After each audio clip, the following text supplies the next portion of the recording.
This should be fun! Family don't end with blood. I regret this already. Hello?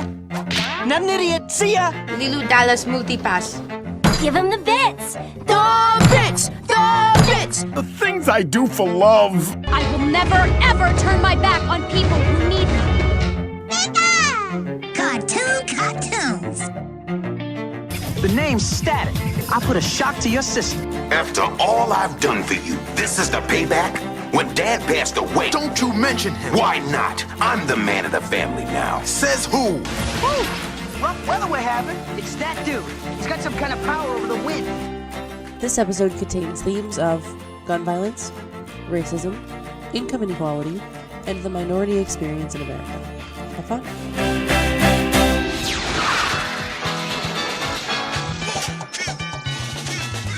Take three. Hi. Welcome back to Why Should I Watch That? Why should I watch that? Why should I watch that? It's a podcast where we tell you whether or not you should watch this thing that we've watched for you. Exactly. We watched it. Who are you? Oh, I'm Myra. I'm Sam. I'll put a shock to your system. I'm Jay. Gotta be a superhero. You know, if you don't know what you're talking about, that sounds really weird. That's fine. They'll find out in a minute. No, that's not the kind of weird I was talking about, but okay. What? What the fuck is up with you? Hey, remember how we were talking about fic tropes earlier? Yeah, Myra has issues. We've established this. Trademarked. Myra has issues. We're putting it on a t-shirt. I was about to say we're putting it on a sticker. It's a bumper sticker, you know? Maybe we'll make vinyl stickers so people can put it on their laptops. Just advertise to the world that they've got issues. I mean, it's already a thing people do. I know. Yeah. But they could put stickers of our podcast on their thing. Eventually. We need people to like us first. We need people to listen.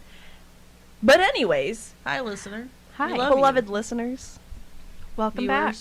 I know we've been a little bit... crazy. Scatterbrained. Socials have not been excellent. I do apologize. That was partially me too. I'm sorry. We're trying. Like I've said in the mid rolls a lot. I'm gonna just preface it again. The three of us all work full-time jobs. We don't have a lot of the free time comes in like right now. This is my first day off all week.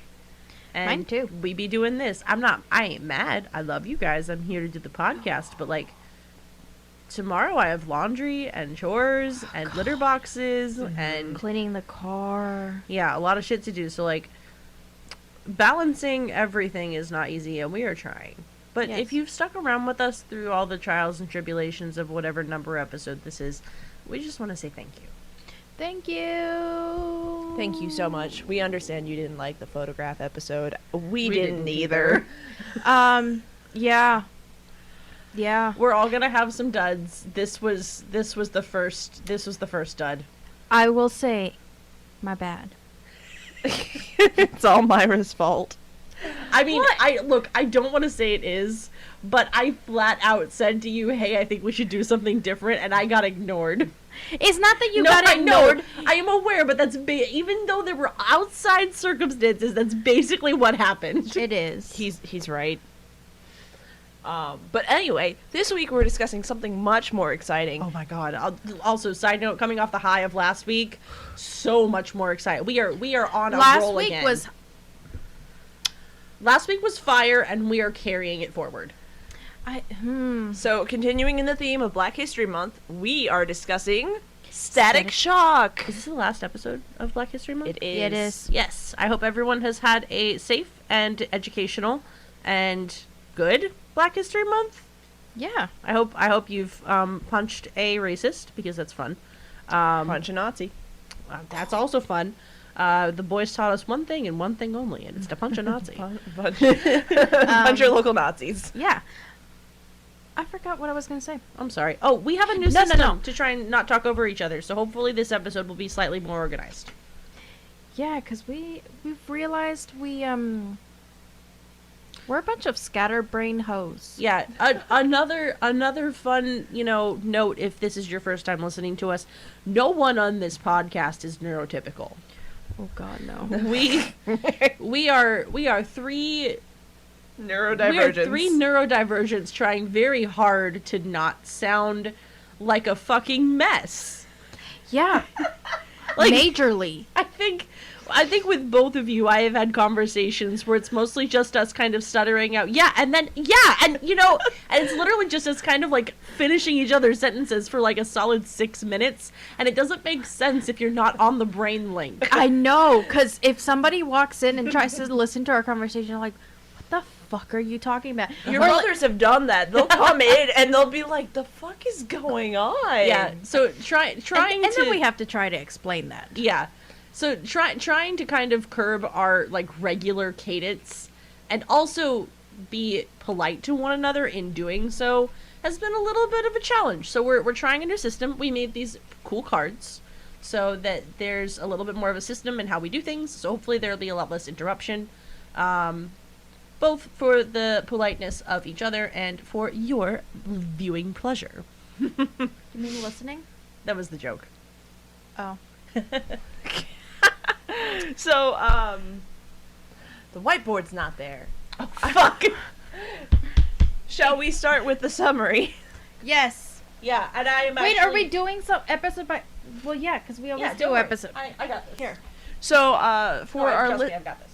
for our listeners, I am over-prepared today. For Jay... I was getting my shit up. I'm Oh, sorry. you're fine. I thought you were pulling up the thing for me. And I was like, no. And For- I logged in. for our listeners, we are only discussing seasons 1 and 2. I have notes. Oh my god! Wait, Jay has notes? Beloved listeners, Jay has multiple pages! Not just like half-ass scribbled. Nah. Bullshit. Bullshit. Myra just dropped her fucking phone. Listen, okay, I'm going to preface, actually, before we jump into this, can we kind of break the thing and do first impressions real quick? Before we jump into it? Okay, this show is my childhood. We didn't have cable. I wasn't allowed to watch a lot of, like, shows in general. So the only thing I had was Kids WB, and my mom thought that anime was from Satan. So I wasn't able to watch half the shit on there to begin with, and this was in the 90s. So Static Shock was one of the only shows aside from Dragon Tales that I was able to watch. Ugh. Also, for some reason, she thought Simpsons was okay. I remember But I don't liking remember Dragon any of it. Tales. Dragon Tales was good until it got weird. I don't remember. I just Oh my remember God. that they had these scales that transported them Okay, into Dragonland, and that was guy- cool as fuck. The guy who made Dragon Tales passed away recently. Did he? Yeah. Oh. Big sad. No, it got weird, like, toward... I don't know, maybe it's because I got older. Mhm. But to me, it got weird towards the end there. Yeah. Where's my card? Although Junior fucking knew that song for Dragon Tales by heart. I wish with all my heart to fly with dragons in the land of heart. When I say that we didn't have cable and it was all I was able to listen to, that I was telling the truth. Dragon Tales, it's almost time for Dragon Tales. Come along, take my hand, let's all go to Dragonland.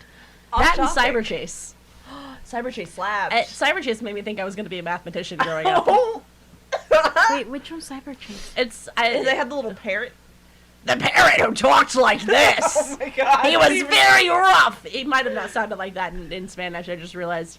But they were basically a bunch of little kids, and they would transport into this, like, computer world where math was, like, cool. And they there would... was this evil guy who was trying to kill them for some The reason. ones with the weird... They were very blocky. Yeah, Yeah, the weird and, like, they square did have a kids. weird purple parrot that followed them around.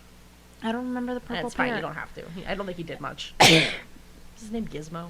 Everyone's name was Gizmo back in the 90s. Who knows? This was early 2000s, though. Yeah, but, like, late 90s, early 2000s. We are on I'm such a tangent. Anyway, this show was my childhood. Revisiting it, was a treat. I do not have any necessarily, like, new things to say, but I am so happy that they put it up on a streaming service finally, because had I been able to binge watched this previously, I would have. The only reason I didn't is because it wasn't up anywhere. Thank you, HBO Max. Yeah, seriously, you did one thing good. What the fuck? They've done a couple of things, actually. They have the entire Ghibli collection, okay? Ghibli? Ghibli. Ghibli? I always say it wrong. Okay, Ghibli sounds like giblets. I don't like them. Ghibli. So, I only vaguely remember this from my childhood. Coming back, I remember liking it, but like nothing super specific beyond, you know, the character designs and everything else. It slaps. I'm so glad we're discussing this week. It's so good. It's so poignant for a kids film. It's like, for the record, it's rated TV Y7, I think, which is really young. But it's we'll get into it. This show slaps. For me, it was... Wow. Yeah. That happened.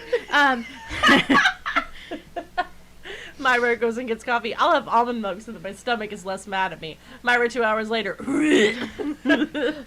so deep. It was. I'm sorry. No, it's fine. It was just really funny. The timing.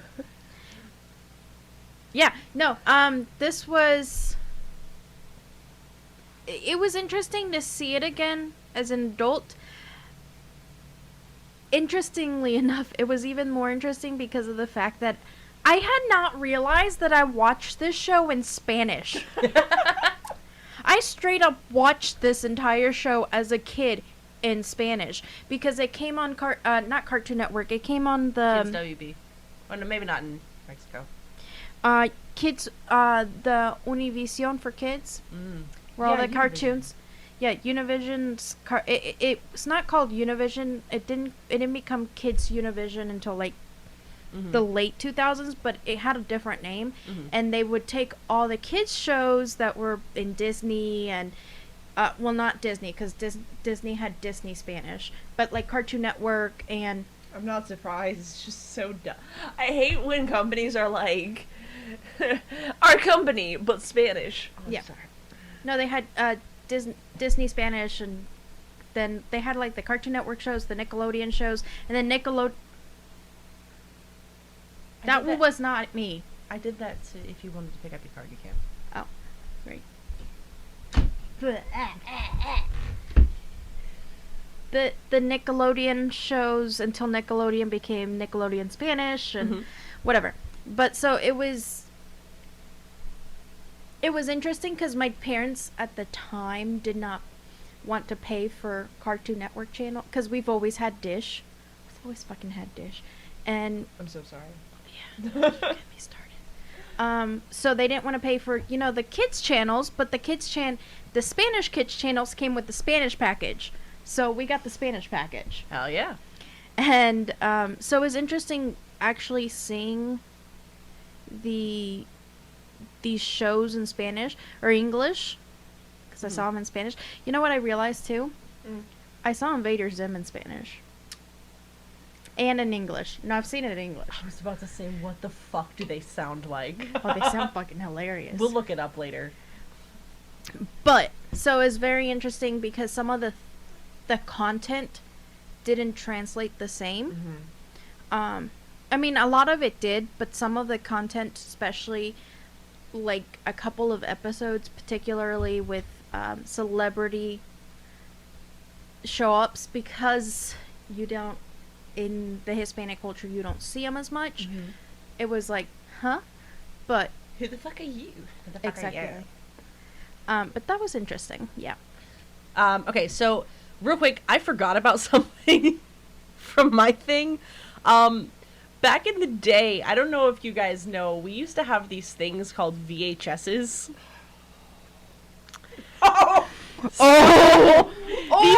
These two bitches know the story. These two bitches know the story. And my parents will never listen to this podcast if I have anything to say about it. If you do, I'm sorry in advance, but in my defense, you don't own a VHS player now, so you can't prove anything. Listeners, you're in for a treat. You're in for a treat. I may or may not have accidentally recorded over a good portion of my parents' wedding with Static Shock on a VHS tape. I thought I had a blank one. I wanted to be able to watch the cartoon whenever the fuck I wanted. I recorded it. I was wrong. And I immediately put it away and acted like nothing ever happened, and I have not been caught to this day. This was like 2 decades earlier at least. So, yeah. 2 decades ago. Yeah, that's I said that. I did math. I'm so proud of you. Yeah. Okay. That's all. You know what I just realized? We watch cartoons in Spanish, like TV cartoons, but all our fucking VHSs were in English. That's why I speak English so well. True bilingual family. All right. You guys ready? Yep. Heck yeah. All right. So, just a quick tidbit for you guys before I jump into reading off the episode summaries. We did do season 1 and 2 for this show.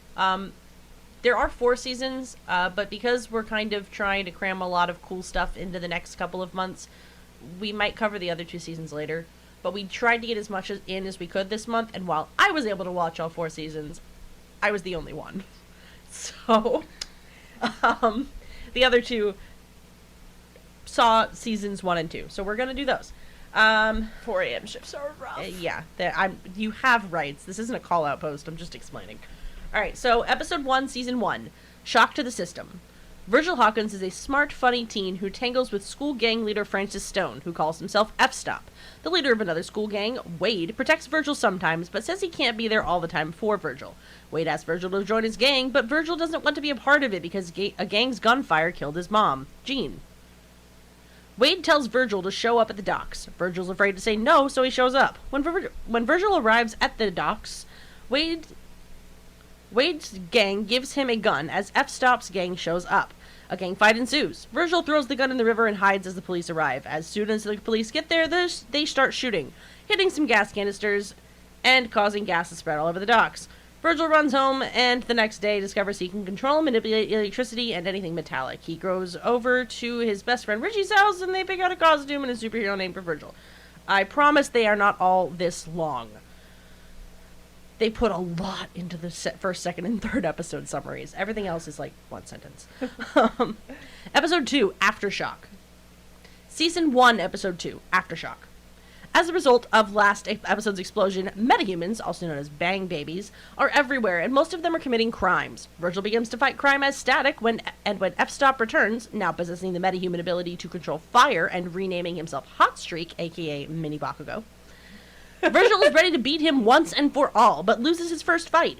Virgil also learns that Alva and the mayor were responsible for the gas that caused the metahuman mutations, and tries to prove it by sneaking into Alva's office to find proof, but winds up fighting off an army of Alva's henchmen. Virgil ultimately defeats the henchmen and takes a disc that contains proof. Later, as Static fights Hotstreak again, the disc with all of Alva's information on it gets destroyed. However, Static powers up and finally defeats Hotstreak. Season 1, Episode 3, The Breed. Derek Barnett, one of the most popular jocks at school, asks Virgil for help for tutoring. He begins to head home after, and it is revealed that he is a bang baby, turning into a mass of ionic energy. He is picked up off the streets after accidentally blowing up things and running, terrified and confused, from citizens and the police. Later, Static is also picked up by the same person who picked up Derek, a bang baby with control over shadows named Ebon, who collects metahumans. He wants Static to join his crew, along with a girl named Talon, who is now part bird, and a guy named Shiv, who can change his hands into weapons. Episode 4, Season 1, Grounded. While analyzing a part of an amoeba mutated by the Big Bang, Virgil and Richie become locked in school late at night with the protesting journalism class led by Frida. Season 1, Episode 5, Grounded. A metahuman named Adam Evans, Rubber Band Man, attempts to get revenge on Ice Pack, a rapper who stole a song he wrote. Virgil gets a job at Burger Fool, but loses it after having to sneak out to take care of Rubber Band Man and as Static. Episode 6, The New Kid. Virgil gets accepted into the Vamore Institute, only to find out he is being used as a tool to capture Static by geniuses Specs and Trapper, both of whom work for Edwin Alva. However, Virgil gets a new friend and ally in his fellow student Daisy. Episode 7, Child's Play. A young boy, Dwayne, discovers that he was affected by the Big Bang and has the incredibly powerful ability to alter and reshape reality. His older stepbrother, Aaron, exploits Dwayne's reality warping abilities for his own benefit. Season 1, Episode 8, Sons of the Fathers. Richie invites Virgil to spend the night at his house. Unfortunately, his father arrives home early, and it is revealed that Mr. Foley is a racist bigot who dislikes African Americans. After Virgil leaves, Richie yells at his father and runs away, later getting captured by Ebon. It takes the combined efforts of Static, Mr. Foley, and Mr. Hawkins to save Richie, because Mr. Foley apologizes and resolves to change his ways. Season 1, Episode 9, We're Back to the Long Ones. Winds of Change. Richie's tendency to live vicariously through Static, such as by inventing zap caps, devices designed to be electric bombs and or batteries, starts to get on Virgil's nerves. Virgil starts trying to avoid him by spending more time with Daisy. This causes Richie to get slightly jealous. Meanwhile, a heavyset Dakota bully begins exhibiting wind powers. He creates a costume and becomes villain known as Slipstream. When Static and Slipstream are fighting at the water park, Richie tries to help bring down Slipstream, but ends up causing a water slide to collapse onto Static. After this, Virgil and Richie get into a fight and part ways. However, after realizing the pointlessness of their arguing, they got back together and take down Slipstream.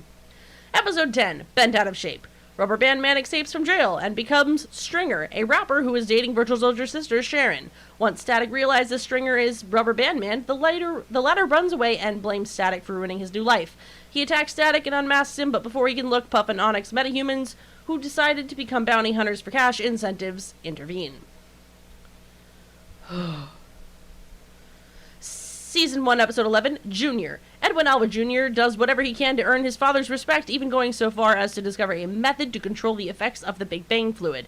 However, Alva completely dismisses his son, causing him to become angry and become omnifarious, destroying everything his father holds dear with extremely dangerous and catastrophic results. Static attacks Omnifarious, who recognizes him as Alva's son. Omnifarious, using a bubble to give him X-ray vision, figures out that Virgil is Static and threatens to reveal his secret. When he sees him working with his father against him, he becomes angry and breaks multiple bubbles, causing him to turn to stone for no good goddamn reason. Yeah, that's some Terra level bullshit. Yeah. Season 1, Episode 12, Replay. While battling Replay, a metahuman capable of duplicating himself, a freak accident permits him to make a copy of Static. The doppelganger ruins Static's name. The entire city mistakes the doppelganger for Static and declares him to be public enemy number 1, while the real Static fights to restore his own good name. Episode 13, Season 1, Tantrum. A purple monstrosity goes on several rampages through the city. Thomas Kim, a student upset that he has a grade 1 point less than 100, is suspected by Virgil and Richie as being the creature. When they confront him, he goes berserk, transforms into the beast, and begins to go on a rampage. Static lures Kim away from potentially damageable areas until he calms down and reverts to his human form. Season 2, Episode 1, The Big Leagues. Static teams up with Batman and Robin after the Joker comes to Dakota to recruit Bang Babies.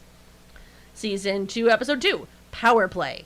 Richie bumps into an old man in an alleyway, granting him the gift of lygokinesis, the ability to create and manipulate pure purple energy. The ability to create, control, and manipulate pure purple-colored energy. Richie uses his power to become a superhero named Push, but panics when these powers begin to fade. The older man then reappears and introduces himself as Ragtag, a Bang Baby with the ability to grant other superpowers. Richie is desperate to keep being a hero and eventually joins forces with Run and Jump, teams who Ragtag gave the gifts of super speed and teleportation, respectively, to commit crimes on the old man's behalf in exchange for more, quote-unquote, hits of his power. Episode 16, Brother-Sister Act. Episode 3, Season 2, Brother-Sister Act. When Mr. Hawkins leaves town and puts Sharon in charge of the house, Virgil is less than happy, and he becomes especially worried when Sharon starts piecing together clues that hint at his identity as Static. To make matters worse, 2 new Bang Babies have begun a crime spree. Boom, a teenager with a loudspeaker in his chest that allows him to shoot concussive sound wave blasts, and his younger sister Mirage, who has the ability to manipulate light to create extremely realistic illusions.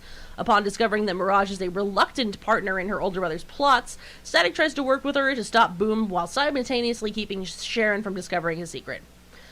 Season 2, Episode 4, Static Shack. Denny's Crowman... Oh, no, that's the name of the people on it. That's for Sam.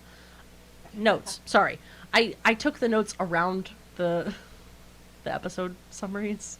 Oh. So I knew which episode was which. Why didn't you just use the HBO summaries? These are the HBO summaries. I just copied them over. Are they really? Yes. Pretty sure. They're that long? Yeah. Yes. I'm sorry. They're from the 90s. Ah, shit. 90s, we gotta talk. Setting is hunted out by the rough pack, who nearly discovers his secret identity. This episode guest stars Shaquille O'Neal as himself. Season 2, Episode 5, Frozen Out.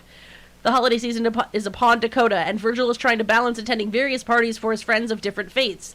Complications arise when buildings such as the power plant and mall begin to be covered in thick sheets of ice.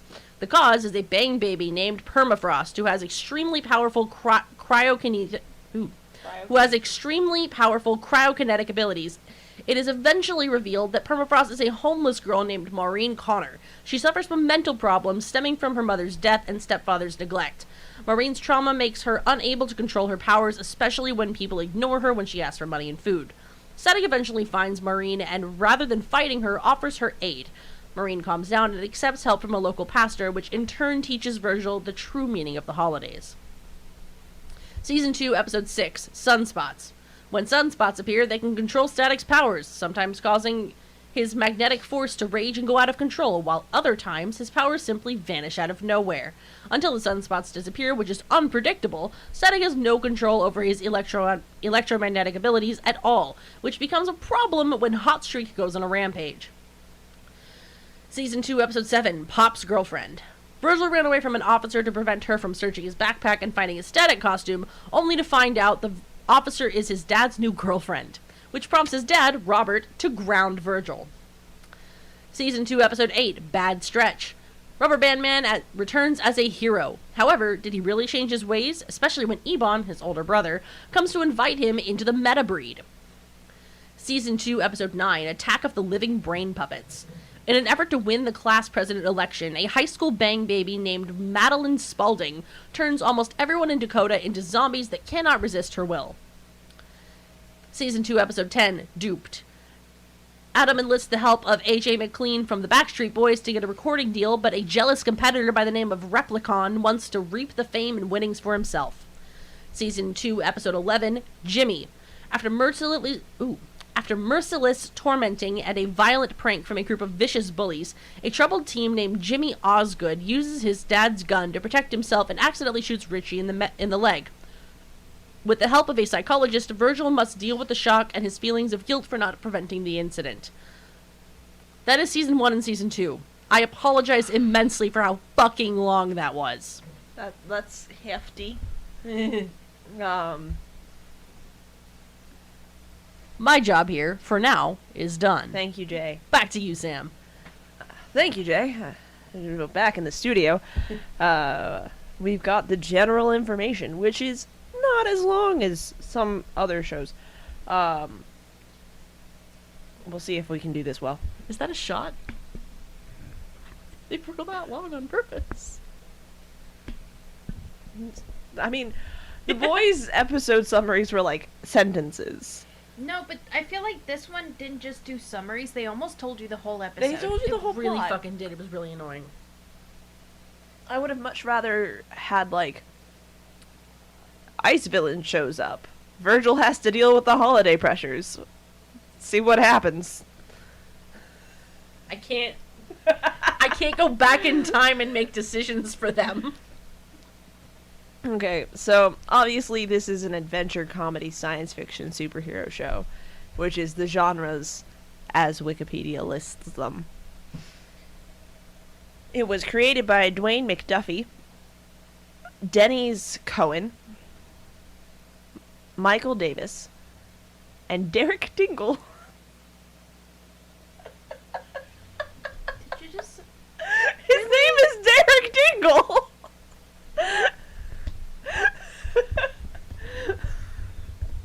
It's right there!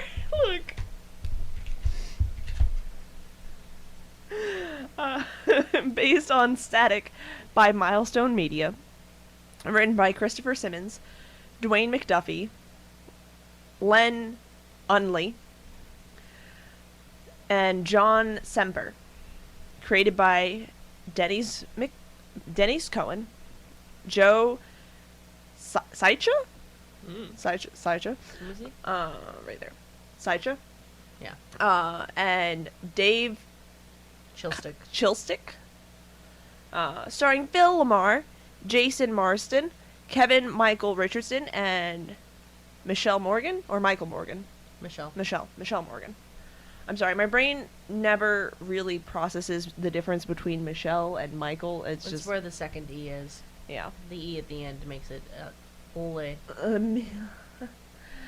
Theme music for the first 2 seasons is by Richard Wolf. For the rest of the series, it's Little Romeo and Master P. Superhero Static Shock. Composers for the general rest of the music are Richard Wolf, Max Goose or Gauss, yeah, Stanley Clark. Obviously, the country of origin is the United States. Its original language is English. It's got 4 seasons. We're only covering the first 2. The number of episodes is 52 total. The first 2 seasons have, what? 24. 24? Just about. Yeah, no, 24, because the first season has 13 episodes, second season has 11. Okay, thank you. Yeah. Executive producers Sure. are Gene McCurdy and Sanders Schwartz. Producers, Alan Burnett, supervising. Scott Geralds. Dennis Cohen. Dennis Cohen was very involved in this project. Mm-hmm. Schwinton O. Scott III. The general runtime for each episode is about 22 minutes. It's really easy to binge. The production companies are DC Comics and Warner Brothers Animation. Distributed by Warner Brothers Domestic and Cable Distribution. Original network Kids WB, and it premiered September 23rd, 2000 and ran till May 22nd, 2004. Yeah, that's the general information. Myra, over to you in the fun facts studio. Okay. So, obviously, it's based on a comic by a subsidiary company. Oh, God. You got the hiccups. Yep. Subsidiary. Hello, Griffin. Subsidiary company of DC Comics, which the company is Milestone Media. It was created by DC to portray and tell stories of minorities. Obviously superhero based. Static Shock or Static was the first launch of this, and they actually created they call it the Milestone Bible, which later became the Dakota Bible. Dakotaverse Bible. The Dakotaverse Bible. Thank you. It is literally a manuscript or book that they made where it gives you everything you need to know about every superhero, every supervillain, every side character, and it's supposed to be about 5-year span. So it's literally the Silmarillion, but for DC. Yeah. Not DC.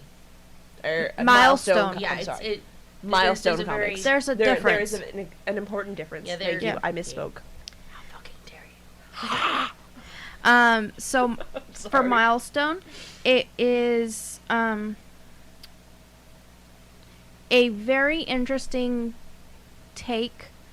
They are currently gonna revamp Static, which the creators of Static did finally accept the name Static Shock after the TV show. After finally in season, I think after season 4, they finally accepted that his name, or was it Static? For seasons 1 and 2, he's referred to as Static. And then after season 2, the theme song was changed, and they kind of just went, "Nah, he's Static Shock." Yeah. We already said it in the theme song. It's too late. We're just fucking So whatever they had now. to accept that his name was Static Shock and not just Static. So they did change the comics.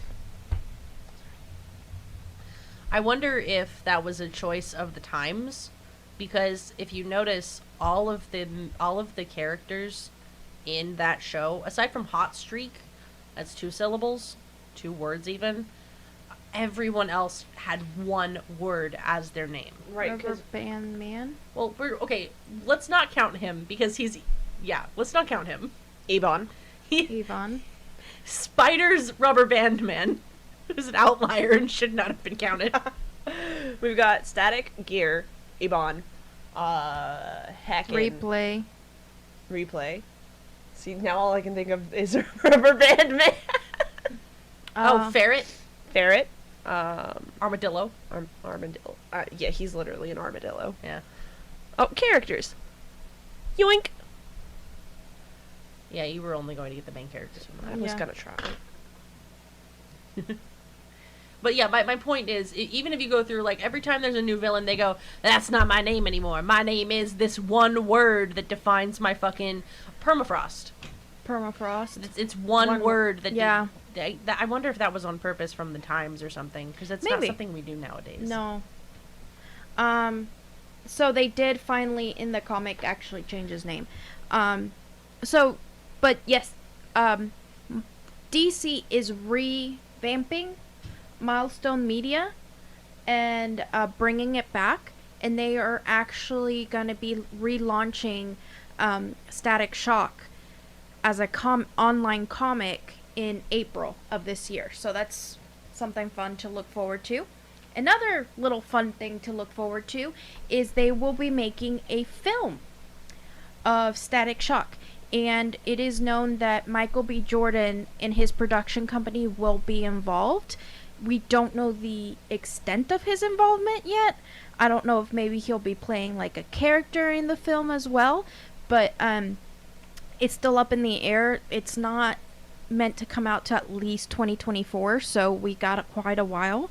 But DC has announced that they are planning to expand the Milestone universe, or the Dakotaverse, which is really cool because they're going to be bringing a lot of characters that maybe did not get the full development that they got throughout the Static Shock show and the times that Milestone was actually full production. As far as like fun little Easter eggs or stuff like that, at least in season 1 and 2, you have obviously, before you really know what's going on, you have the coloring and characters. As far as like, you have Hot Shot's coloring, Hot Streak, thank you. His hair is red and yellow, which, I mean, if you don't think that's a flame, I don't know what's going on in your head. Yeah. So obviously it's like sort of foreshadowing what he's going to be doing. And a couple of other characters that you do meet later on, they have coloring or weird things around them that foreshadows what's going to be happening to them. Also, throughout seasons 1 and 2, and sometimes throughout the rest of the series, all of the Bang Babies are colored by purple. It stops happening a little bit as the series goes on, but it's a staple for seasons 1 and 2. Yeah, they do have that purple element, or they have a purple something tinge or even like a purple smoke coming off of them. You also have I think a couple of them they foreshadow with the situation that's going on, especially like with Thomas Kim, how he sort of starts wanting to throw a tantrum when they're telling him that he's going to be in it's a field trip, and he's like, well, we should be learning something. They're like, yeah, have fun. And he's like, you can see that anger in his face, but he doesn't say anything. So you can sort of foreshadow that this is coming. And obviously he turns into the purple angry monster, which also even in the show they mention it, that this is a very Jekyll and Hyde persona. Jackal. Jackal. Jekyll. Jekyll. I never can say it right, even when I had to read it for school. Girl, you're fine. I just wanted it to be clear for our listeners. So it has a very Jekyll and Hyde persona. There you go. I try. Obviously, they do mention that in the show. You also have, obviously, the guest appearance of Shaq and Batman and Robin and whatever his name AJ AJ. We'll just go with AJ from the Backstreet Boys. From the Backstreet Boys. Is it the Backstreet Boys or NSYNC? Yeah. Those two bands for me are interchangeable. They made some bops. Is it really relevant? They kind of faded into obscurity. One of them, I honestly, if it's Backstreet Boys or NSYNC, I'm sorry. I listen to their music. I'm not a oh my god, diehard fan. Oh my god. So one of them, but he was in there. Obviously you had also the, what is it, Jeopardy sort of playing in the background when you had the replay episode. The replay episode very much is that playback to actors who get shut down by the companies, especially kid actors. That really went and hit for kid actors who, after they hit their teenage years and were no longer cute, they're like, you gotta go. I mean, yeah, it kind of happened. It started to happen to what's his name? Rupert Grint. Ron. Oh yeah, no, but he ended up picking up on. Never mind. We're not getting into that. But it happened. It almost happened to him because he got picked up for. He ended up looking a little scraggly and got picked up for a cop show. There you go. Yeah, I think it's on Netflix or Hulu, one of them. But so yeah, it was very much. He's supposed to represent that. So that especially because this is right after the 90s, and the 90s had a lot of kid actors, and 80s and 90s had a lot of kid actors that in the early 2000s everybody went, who the fuck are you? Yeah, you're not cute anymore. Who the fuck are you? Yeah. So that's who they're supposed to represent.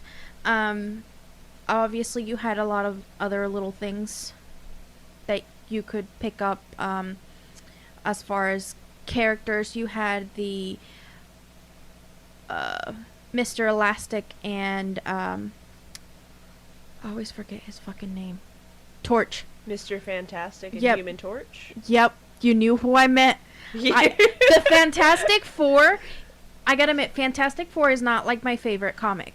I don't think it's anyone's favorite comic, to be perfectly honest. Hey, man. Jim sitting in the back row on the left really disagrees with you. Jim sitting in the back row to the left has rights, but there are other options. So, look, all I'm saying is it was not my favorite comic, so I really don't know the superheroes that well, and I always say them wrong. I know there was someone that looked like Quicksilver, but he's not Quicksilver. He's actually made out of silver, so I don't know. Okay, a little bit of a related tangent. So that's Silver Surfer. But yeah, that one. the only reason I remember this is because my brother was super into comics, and he had a few Fantastic Four full-on comic book arcs of the Fantastic Four, and then was super pissed when the movies came out, and he was like, what the fuck is this? And I was like, I don't know, the guy who played Human Torch is kind of cute. This is Chris Evans pre-Captain America. Yeah. When he was starting to look cute, and then you went, ooh. But at the same time, I'm like, why does the only female character have to get naked? This seems unnecessary, and I'm still right. I stand by this opinion. Going back to... Anyway. I don't know the character. So Mr. Fantastic and Human Torch. Yes. Yeah. And obviously, it's, there. It was a really good show. Yeah. I don't know how to end the segment right now. Leave me alone. Yeah, there's a bunch of Easter eggs in this show. They do a relatively good job of making the show feel grounded in the universe that they establish. And yeah, it's very like Burger Fool instead of Burger King. Oh yeah. And there's a lot of little things like that. As far as themes go, you want a theme? We've got a theme. I mean, they discuss everything from grief to gun violence I forgot. No, go.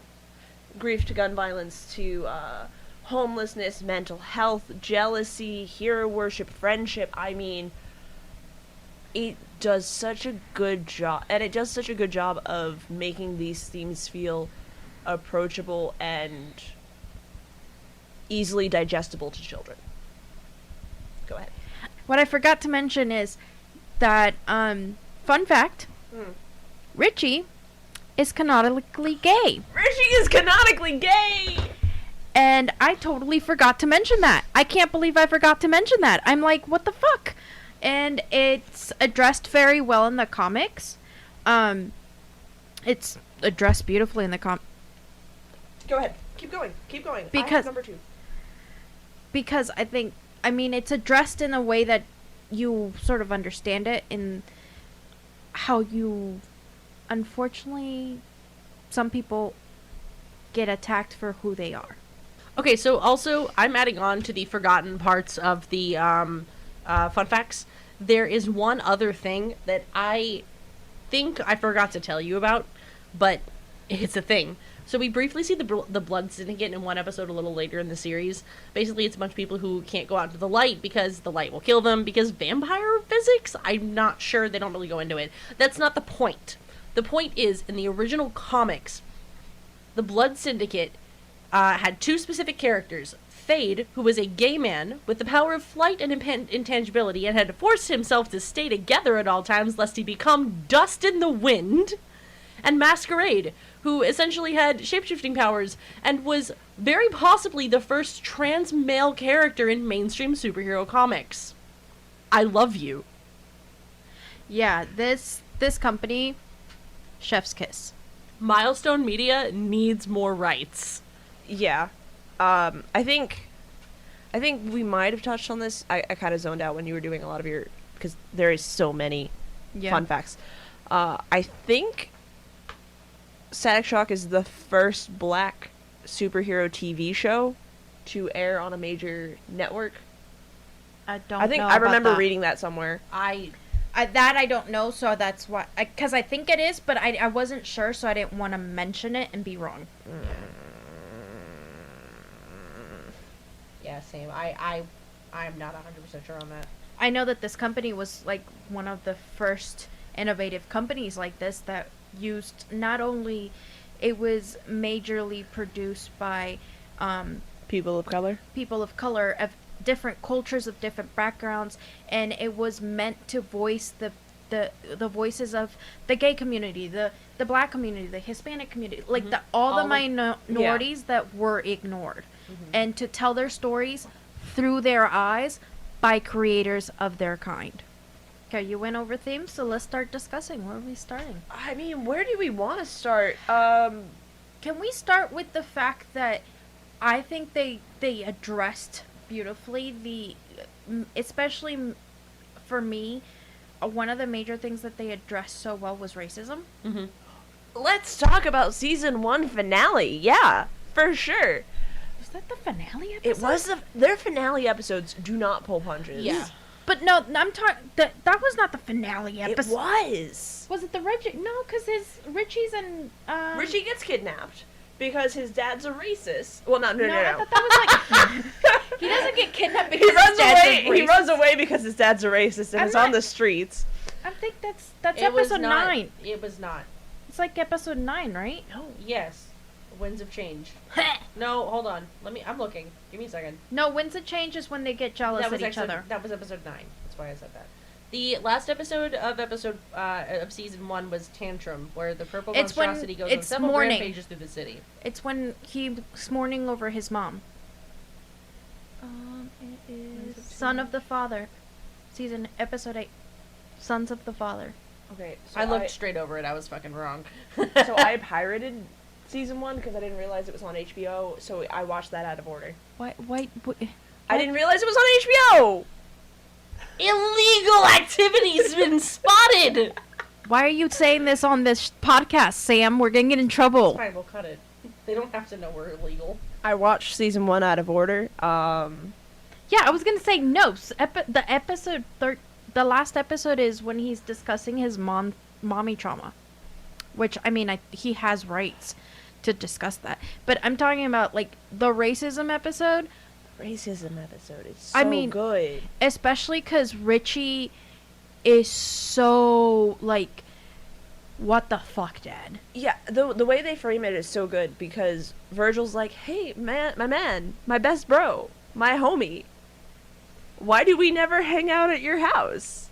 And Richie's like, oh, it's just so boring over there. You don't want to be over at my house, Virgil, no. And he's like, well, let's go over there. Let's hang. Like, I haven't seen your mom in an age. What, like... Hasn't seen his mom ever. Ever? He's never met his parents. Yeah, anyway. And so he's like, yeah, let's hang out Friday night. You can spend the night. You can spend the night. His dad comes home, Richie's dad comes home early. And is all like, oh, what? He basically says, why is one of those people in my house? Yeah. He does the microaggression? No. He does the kids show equivalent of calling him the N-word. Yes. Like the closest you can get to that whole topic without actually saying it on a network. Yeah. And then Virgil's like, wow, I don't feel comfortable staying the night. And Richie's he leaves. No, he leaves, but he leaves because the dad he starts yelling at the mom that why is he hanging out with those people? They're trouble. All they bring is violence and destruction, and that's who he deals with in a daily basis at work. Which they only have those hip hop. Yeah, and he sees rap and hip hop as a very negative thing. Mm-hmm. Also, even Virgil tells him, well, it's not all bad. There are some good things, and he doesn't even give him a chance to explain or even explore it. And Richie just, at this point, it's finally his breaking point because his best friend is going, I just don't feel comfortable or even safe to stay in your house. Yeah, and Richie apologizes. He's like, listen, I didn't want this to happen. I didn't want this for you. Mm-hmm. I wanted us to be able to have a fun night. And he even admits that he's embarrassed on his dad's actions. And Virgil goes home to his dad, who is a social worker. And he's all like, Dad, like, this terrible thing happened. Like, what? Can I even trust Richie anymore? Like, how can he be my friend? And his dad sits him down and is like, well, listen, he's obviously made a different choice than his father because you're his best friend. And, like, he obviously cares very deeply for you. Like, he's over here all the time. You guys have such a great friendship. And you can't hold him responsible for his father's decisions and his father's actions. And Virgil's like, well, yeah, I guess. But to discuss that at a kid's show? It's, like, honestly, in the early 2000s, that was not something that you saw. Right. I think the only other show that even vaguely touched it was, what was that That's So Raven show? That's So Raven? No, it was a cartoon. The Proud Family. I mean, I remember the Islamophobia episode. Yes, but I'm talking about that was the only other show that I've ever, in the early 2000s, that really did anything like that. Mm-hmm.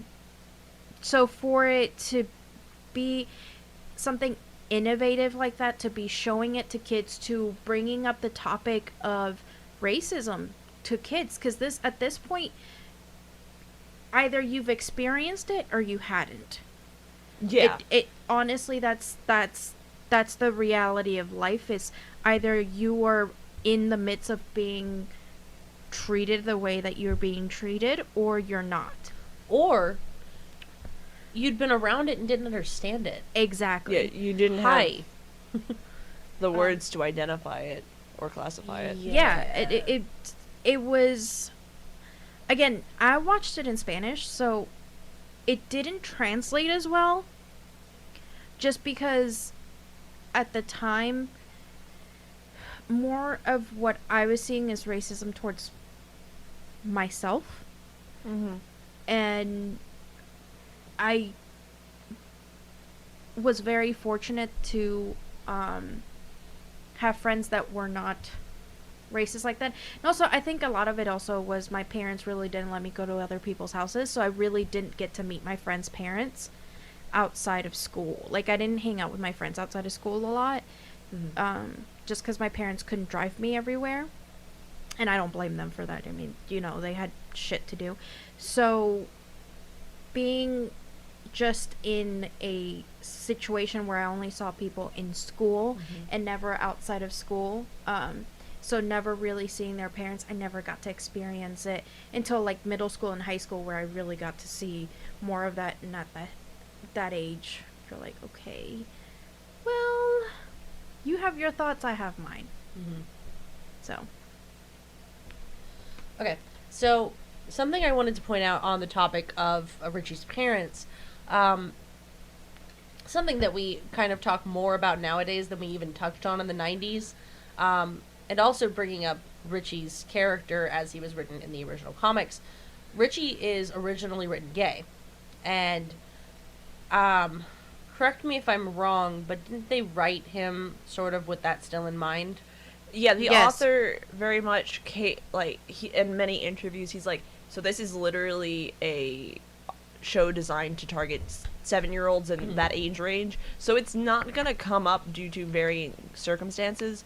But I wrote him as gay. He is gay. So something that I thought of while I was watching that episode is, holy shit, if he's willing to say that about his son's friends, imagine what he's going to say if he ever comes out to him. Ooh. And that, I think that is one of the, like, for me, that's it. It's an experience that's close to me, and it's something that I relate with, and I don't know. It's just, after seeing, when someone is willing to be that bigoted towards someone outside of their home, or even to someone who someone in their family holds close, when they're willing to be that bigoted to someone that they're supposed to, you know, at least be willing to speak to, imagine what they're going to do to their own blood. Yeah. His mom, throughout that entire episode, acted like she was walking on eggshells from the second he walked into the house to the second that episode was over. That man was not a good person, and I am genuinely, if they ever revive the series, I know they're working on a bunch of other stuff, but if they ever revive the series, I am genuinely, like, concerned with with how mature they can now target that show. What's going to happen to Richie if they even decide to continue going with that plot line of him being LGBT in any way, shape, or form? Something I thought of, speaking about Richie's mom, the way she behaved made me wonder if she was a victim of domestic abuse. Because that whole, oh, we won't anger your father, he's really a good man, like, and she tries to make excuses for him for Virgil, but her timidness and how kind she is towards Virgil and Richie, we don't ever see anything, and there's nothing really explicit beyond her behavior, but it's just, but the behavior speaks loud enough. Yeah. To me, that behavior, only because of the way she still managed to talk to the dad, felt a little more there was a lot of mental abuse.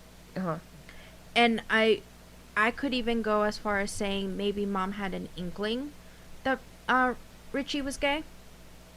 Yeah. Because moms know. Moms know. Moms. Well. Emotionally attentive mothers know. Yes.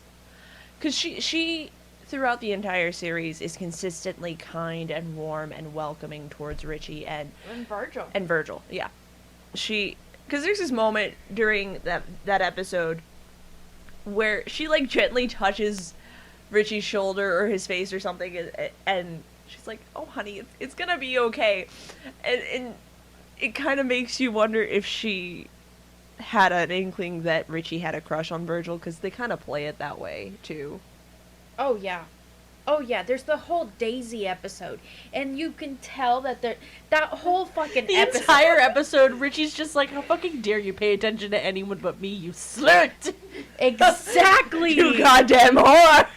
That whole episode, he is straight up so jealous that Virgil is paying attention to anybody else but him, and you're like, okay, honey, just...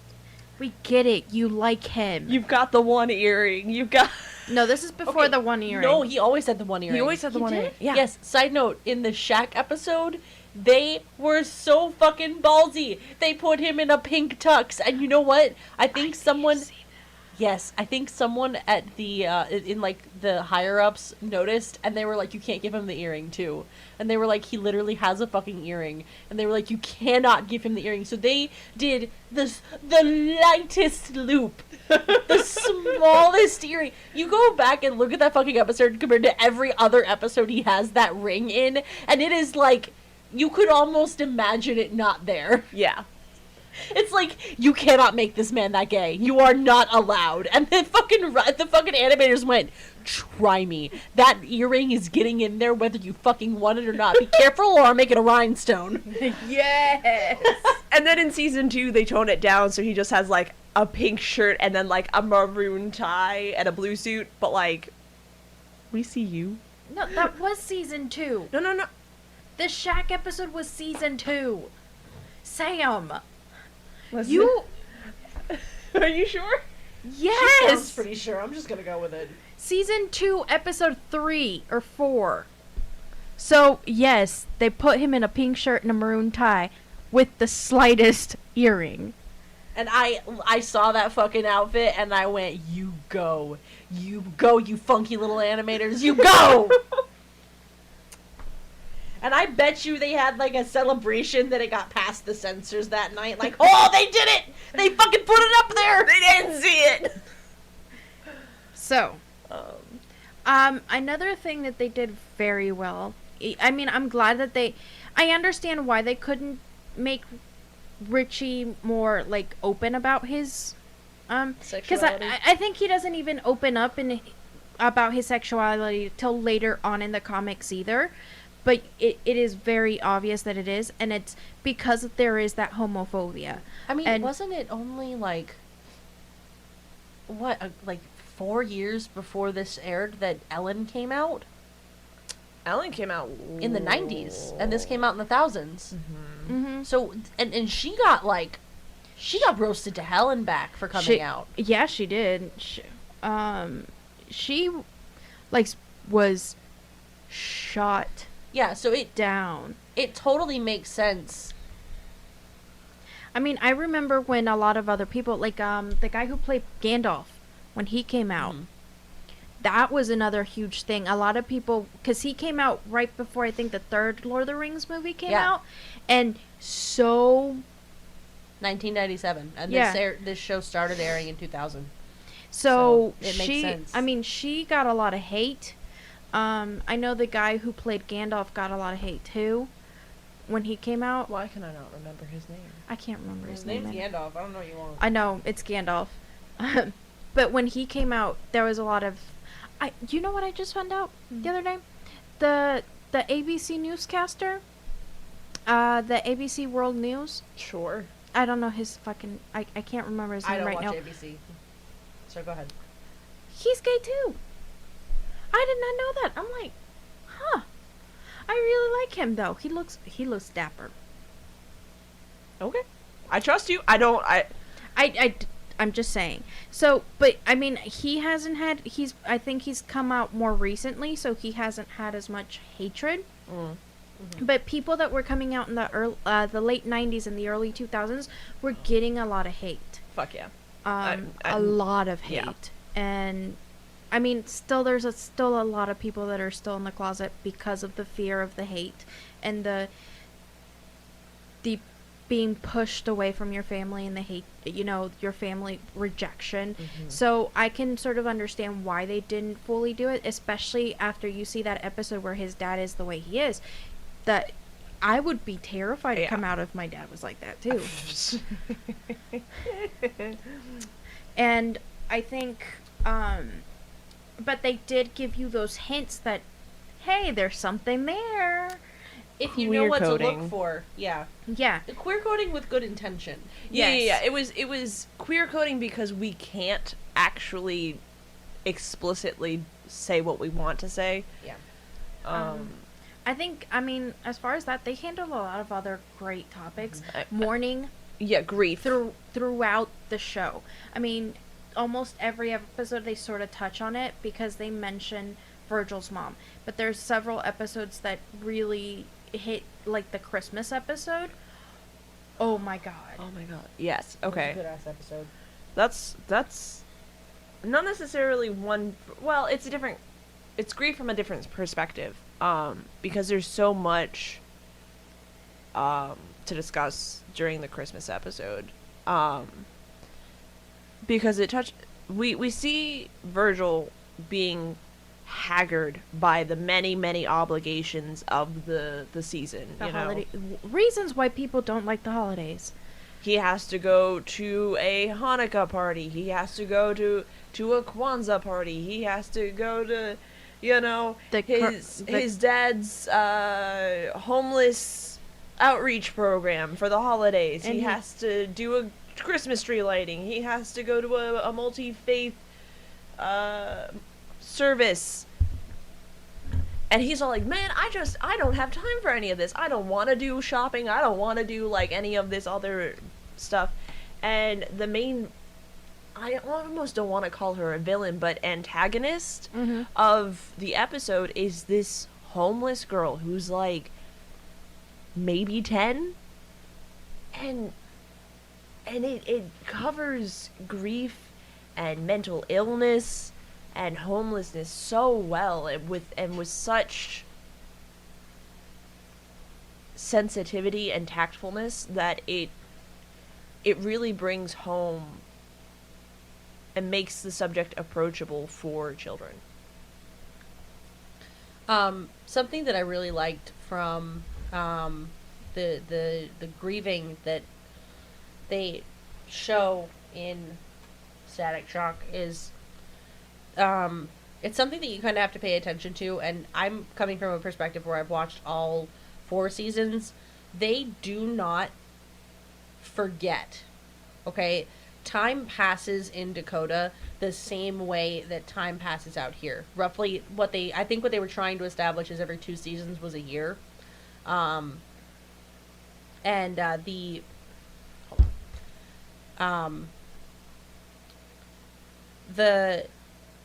Every year on the anniversary of their mom's death, he has, I'm going to say another crisis, but it's not posed in an overdramatic way. Every year he has, so the first year we get to see, he kind of has this, like, I don't know if I want to do the speech about my mom, and he has to kind of go on almost like a soul-searching kind of thing, but not on purpose. He accidentally kind of reconnects with her because of, like, a home video that he'd seen, and it helped him defeat one of the Bang Babies. And that kind of reconnects him and allows him to kind of explore that side of his, like, grief memory. It allows him to see his mom in a more sweet light rather than bittersweet. It puts a little more sugar back into the recipe. And that's something that's really hard to do in shows, is the continuity. Later on, a very similar thing happens, and he has a very similar reaction. And it's his level of grief is shown from a perspective of a kid who didn't really get to meet their mom and didn't really get the chance to, like, fully connect with her at first, and doesn't know how to grieve with that now that he has his own, like, autonomy and personhood. Also, I'll be back. I'll be back. I don't remember. There was another thing. What was your thing up for? Oh no, I thought you were done, so I was gonna start, but you Oh said yeah, go ahead. something. No, yeah. I'm trying to remember what the fuck I was saying. I'll grab another one. So with the topic of grief, I thought they did very well in actually putting it in every episode. Mm-hmm. Because in the first episode, even though you don't really see grief, they have this reminder of, why are you joining a gang? You know what happened. You know what happened with your mom. And there's this, in the next couple episodes, you see that it's not really Virgil who's having the grieving, it's his dad, who, they're having a conversation, and I think it's Sharon who says something, and she's like, are you still missing mom? And then you see Sharon even still, like, you know, I'm not mom. So you see it through, you don't see a full-on grieving moment, but you see that the family is still suffering from the loss of this one particular person. In every episode, there's a reminder that this person is missing, not necessarily by going, oh, mom's dead, but little things that affect how they go through everyday life. And it shows that grief, you don't necessarily have to be sitting there crying every day to show grief, and that you can still live and still have a normal everyday life after you lose someone. And so it shows this show does very well in showing life after death. And and I think on the Christmas episode they touch that very well, because when he hails Permafrost. Hello, Griffin. Permafrost. He's pretty much telling her that this is like, it's okay. I know you're hurting. I know you're having issues, but there's still people out there that love you. Just because you lost your mom, who is someone very deep to you, doesn't mean you're losing everybody. Yeah, and kind of going back to how death continues to affect our main cast, especially every day. Sharon, the older sister, has fundamentally taken over the mother role, because she wakes Virgil up for school. She cooks breakfast, lunch, and dinner. Like, she makes sure that Virgil is getting his homework done when their dad is still at the community center. She very much has taken on this maternal role while she is going through college herself. Like, and that element is, like, at first I was kind of annoyed because, you know, you don't have all the information. Like, you see Sharon in this mother role, and I'm like, why is she here? Or, like, why is she doing that? Why can't we have a different element to the sister role? But then you get more information about the situation, and you go, oh no, they sad. Nani with help. There was something else I was gonna say. Oh, the cop episode. Oh wait, can we talk about the grief thing first? I remember my thing. I was just gonna say how Sharon adamantly goes, "You're not mom. Okay. You're not gonna replace my mother. You're not welcome here," and makes a very standoffish point to that end. Sorry. That's it. I thought we were switching topics, and I was like, please. No. I was just gonna say how, you know, she adamantly rejects The dad's new girlfriend. The dad's new girlfriend, even though she's all like, "Oh, Dad, you know, maybe go dates, you know, go get out there." Mm-hmm. But the reality of it the reality of their dad bringing someone home is a little too real for her. Okay, so I remember my thing. I have two things. One, this show really does exemplify something that's kind of become popular on the internet nowadays, and someone posted it, and it just became like a staple, I guess, for like explaining grief. It's a ball in a box, and there's a button in the box, and the ball presses the button sometimes. It starts off really big. The box is almost not big enough to hold the ball. It keeps hitting the button. You keep feeling sad, and as time goes on, the ball never disappears. It just gets smaller. And when it hits that button, it's still a hurt button. That button still is going to hurt you the same way it did the first, second, third, fourth, and fifth time. But it's going to be with more time in between.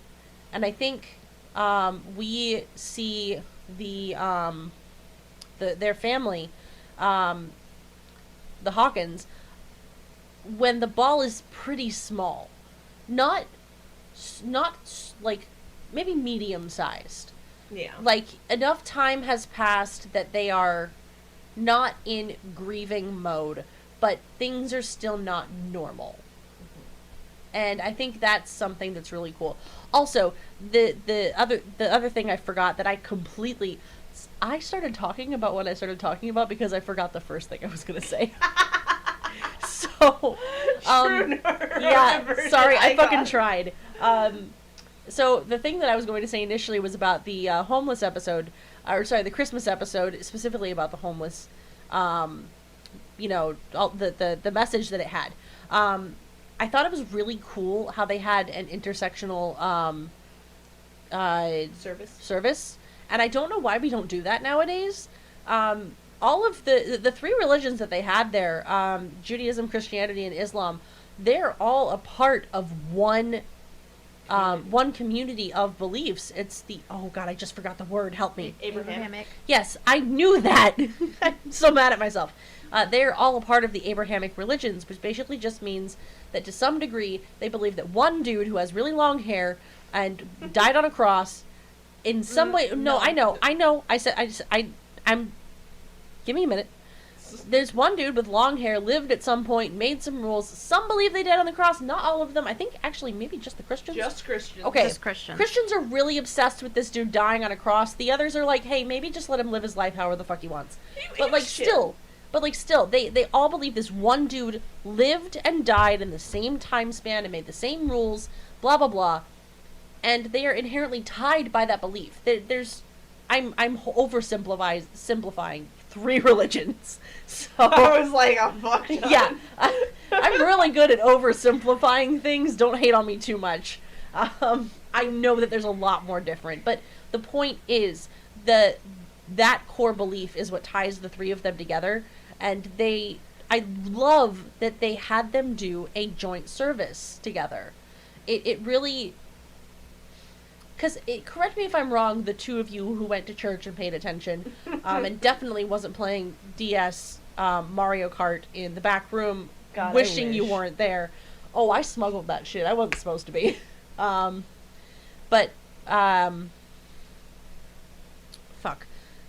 It wasn't. All three of those religions do believe in like helping the poor and making. Okay, cool. So like the fact that they're coming together in a time like that to do those things, chef's kiss. Mwah. Beautiful. Just to reiterate on your clarify, it's not they don't believe in Jesus. That's just the Christians. Well, no, I didn't say that. I said died on the cross. Yeah, that's No, Jesus. that's Jesus. Abrahamic is the people. It's way before Jesus. So Abraham was. Oh, go ahead. Father Abraham had many sons and many okay, I don't know where that came from. Abraham was the first prophet, I guess you would say. He's the first connection after Adam and Eve got thrown out of hell. That really Not hell. It wasn't hell. It was the garden. Sorry, they got thrown out of Eden. I'm sorry. I'm sorry, I misspoke. None of us know what religion is. I had hope for them. No. You knew what I meant. They got thrown out of Eden, and after that, they had a couple trials. Some stuff. A lot of stuff happened, I But mean, but Abraham was the first one when God said, "I want to make a covenant with you." From there is where really the three religions sort of follow the same, and then Jesus comes and everybody went, "No, wait a minute." Whoa. Wait a minute. Yeah. The Jewish said Jesus is just another prophet. The Christians went Jesus the savior, and the Islamics are like, yeah, but let's he was a but prophet, Abraham. but like Abraham though.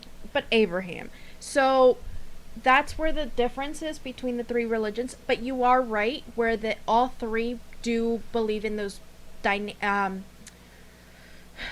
basic rules of, help each other, spread the word, follow the rules sort of deal. That's sorry. Oh no, go ahead. If you have words, continue. That's why you have it is very interesting to actually see them all together, because there are churches, actually there's one down the street from here that is a denominational church. Denominational. She said dominational.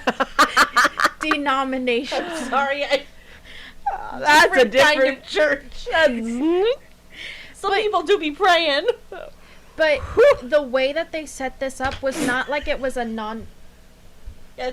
non-denominational church. It was more of, we are a certain type of way. Because the way they set up the pastor, he was felt like very much a Christian pastor. He felt like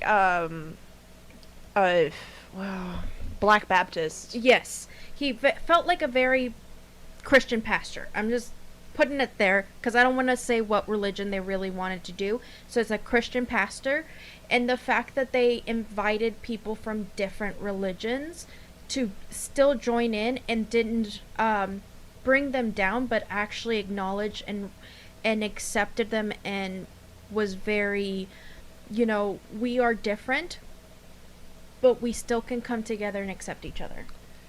Yeah, I was gonna go on a little bit more of a tangent about religion, but we're kind of. But I will say, during that service scene that they have, you see an Islamic family in full hijabs. Yes. And then you jump to the Jewish Frida's family, I think, is her name. And the dad's in a yarmulke and has a prayer shawl. I mean, they literally went to her Hanukkah celebration. Yeah. And it was done so tastefully, because during that episode, Virgil goes to his pastor as Static and is like, so I don't know how to help the homeless. I am a literal teenager. How do I even begin to do this?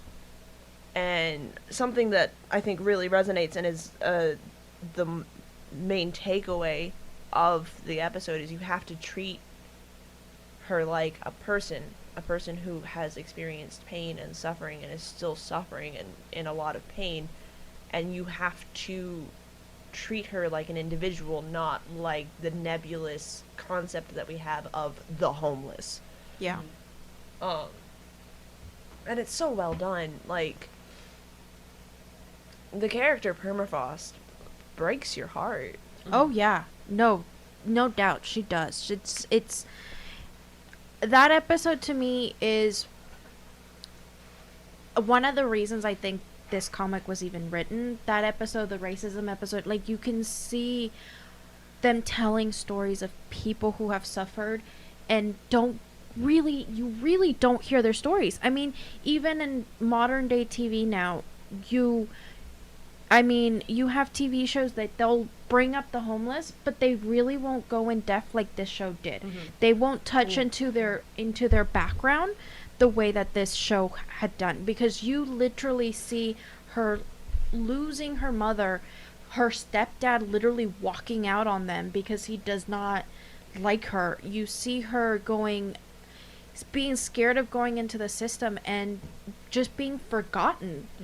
And even in nowadays TV shows that they do show, they have an episode where they talk about the homeless, but they really don't talk about the homeless. They talk about that there's a homeless problem or that they should help the homeless, but they really don't talk about the mental issues, the mental health, the fact that the reasons why they became homeless. They don't talk about the background of it all, because I mean, you have people who've become homeless due to, and the show very much says, you know, loss of job, loss of family, divorce, runaway kids because of, you know, Richie. I mean literally Richie is one of them. And you, even in the episode where Richie runs away, Virgil's dad takes Richie's dad to a place where he knows kids who ran away, who are homeless, hang out to be together, to have a community, and they talk about that. They actually talk about, they don't just go, well, there's a homeless problem. Mm-hmm. This is what we could do, but they don't talk about what really they're going through. Yeah, the personalization of it. Yeah. Okay, so building off of that, give me a moment.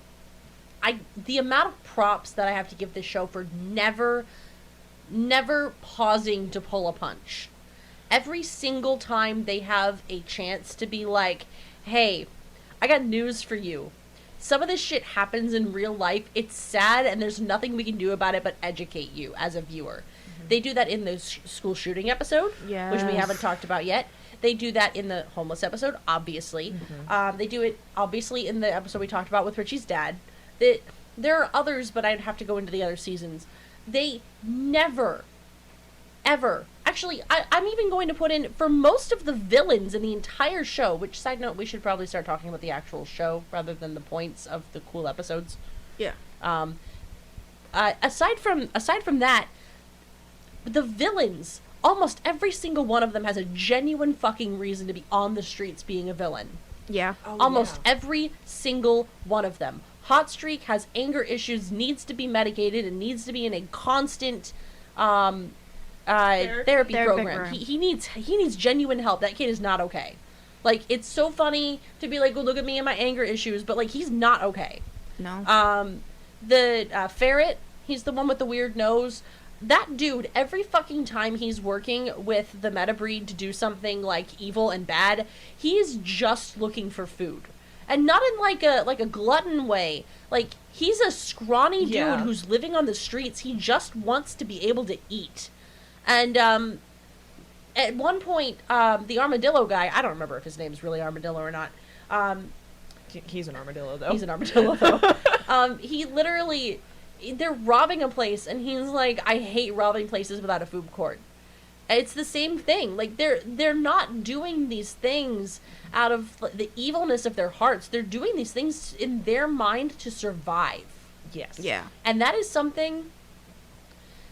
I love that they refuse to not pull a punch. Anytime they have a chance to teach the viewer about something that's a hard fact of life, they're like, no, we're going into it. Like, we are going into it full force. Right. I'm going to talk about I'm going to talk about real quick one episode from the later season that you guys haven't seen yet. Okay. I'll make it short though, I promise. The Hawkins go on a family trip to Africa. They specifically go to Ghana, and it's not the like complete feature of the episode, but they go specifically for one reason. Mr. Hawkins has always wanted to take the two of them to Ghana specifically because most of the people who were taken from there were taken and brought to America. Or not most, like 33% of slaves were taken from Ghana. So it's for them, it's like the closest you can get. And we talked about this in the Black Panther episode. A lot of people who were victims of colonialization and also the slave trade, like going back in their bloodline, you can only go back a couple generations. Yeah. Like there is no way of knowing where you're from if you're from the African American community, or even just a black person in the world whose family was victimized by some point. Because there's no records. There's no records. And they go to Ghana, and at one point Virgil they go to the hotel and jet lag, so to him it's like 2 p.m. He gets in his fucking static gear, of course, and he's flying over the city of Ghana and going over like the prairies and. You mean the country? He goes over the country, but he also goes over the outside. So he goes over the prairies and sees some animals and stuff, and this beautiful night sky. And he's talking to Richie through the little, Communicator? walkie-talkie thing. I forgot what they're called. Shockbox. Yeah, thank you. Through the shockbox, and he's like, "Is this what it feels like all the time for you?" We walked off that plane, and I felt like a normal kid, not just a black kid. I felt like a normal kid. Is this how it feels like all the time for you? And Richie's like, I guess? I've never thought about it that way. And he's like, everyone here is like me. Everyone here. I'm not just a minority. It's almost like I'm home. And that along with all of the other like facts they dropped in the beginning of the episode, blessed. Also, fun fact, Ghana has their own mutants, and they are based on some... Metahumans, you mean? What did I say? Mutants. Sorry. I knew I was going to do that at least once. And they are based on some local lore. Go ahead. So, building off of that, let's talk about the dad, Mr. Hawkins. Pops. Oh my god. He has so many rights. Love him so much. They establish his dad as such a kind, attentive, engaged father who knows his shit as a social worker. Mm-hmm. Like, the minute he comes in and drops some hard truth, which he does several times throughout the series, consistently and without reservations. Mm-hmm. Like, when Richie runs away,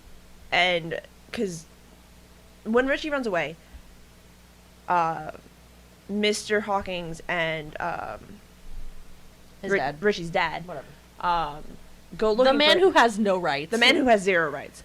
Go looking for him together. No, you can talk to me. And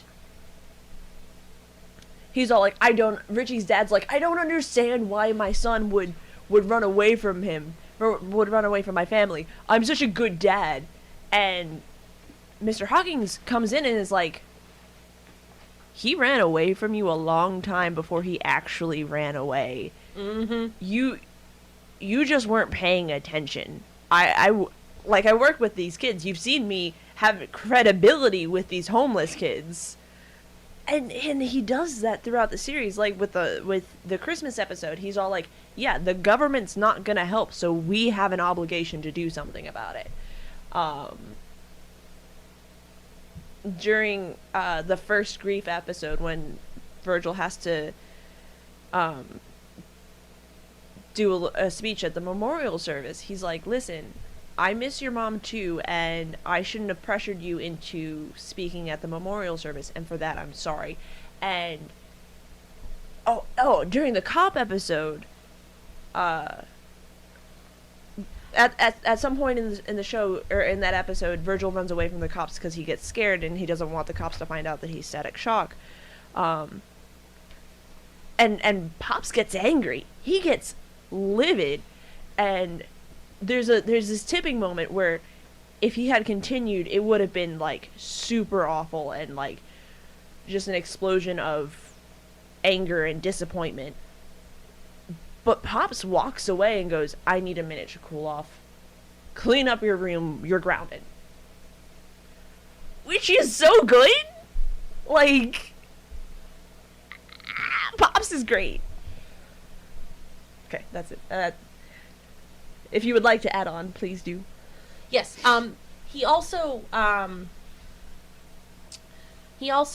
at one point kind of confronts Virgil and is like, I need to know why things are not okay with you.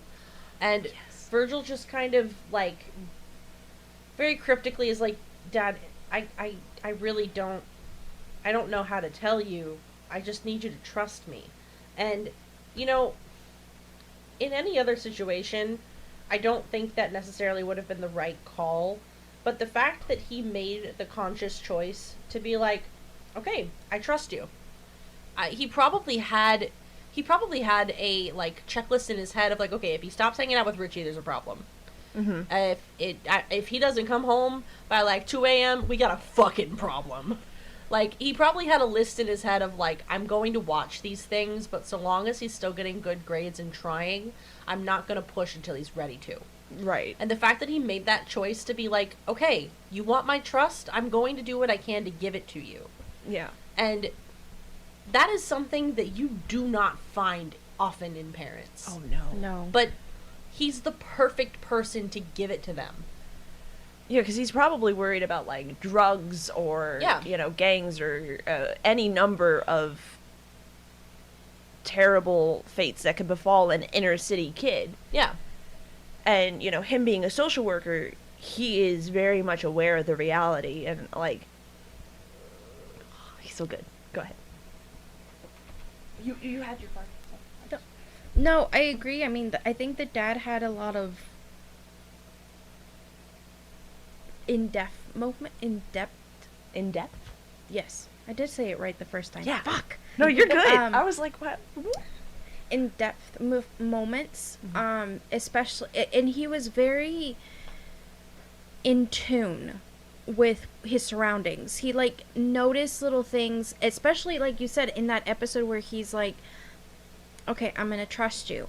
You don't have to tell me, but if I trust you to tell me that if you're in trouble, you're gonna come to me, and you're gonna talk to me, and know that no matter what, I'm still gonna love you. Yeah. He even apologizes for, like, pushing at some point, because he's like, you're starting to scare me a little bit, Virgil. Like, I'm worried about you. Which is, like, how many times do you see that in a TV show and the parent actually means it? Like, you see so often that that the parent's like, I'm worried about you, but it comes off as disgenuine or with ulterior motives almost. It comes off peer pressury. Yeah. Like, let me say these things to force you to talk to me. Yes. Let me guilt you into saying what I want you to say. But when it comes from... What is his first name? Robert. Mr. Hawking's pops. He loves his kids so much. And I love seeing that in a TV show. He is such a good element to Static Shock. Mine's off topic. I'm gonna pivot to something else aside from Pops. So, if you would like to add to it, go ahead. No. Okay. I am going to open the discussion off of Pops and onto something else. And it's a little bit open, but it's something that I was really excited to talk about, and I want to get to it tonight. I would like to talk about the overall world in the Dakotaverse and the pros and cons of it. Sure. So, for me, I'm going to start talking about one of the cons that I found really annoying, the continuity. And I'm going to chalk this up to it being a Saturday morning cartoon that was trying to do a lot. Mm-hmm. And, they also did the fucking dyslexia episode. That's not in season 1 or 2. No, I don't care. That's what I was trying to think of earlier. They did a dyslexia episode. Anyway, especially through season 1 and season 2, I'm not a huge fan of the elements of storytelling they used to kind of bring up Virgil's origin story. I don't like the backflash kind of thing, because it kind of spoils what's going to happen.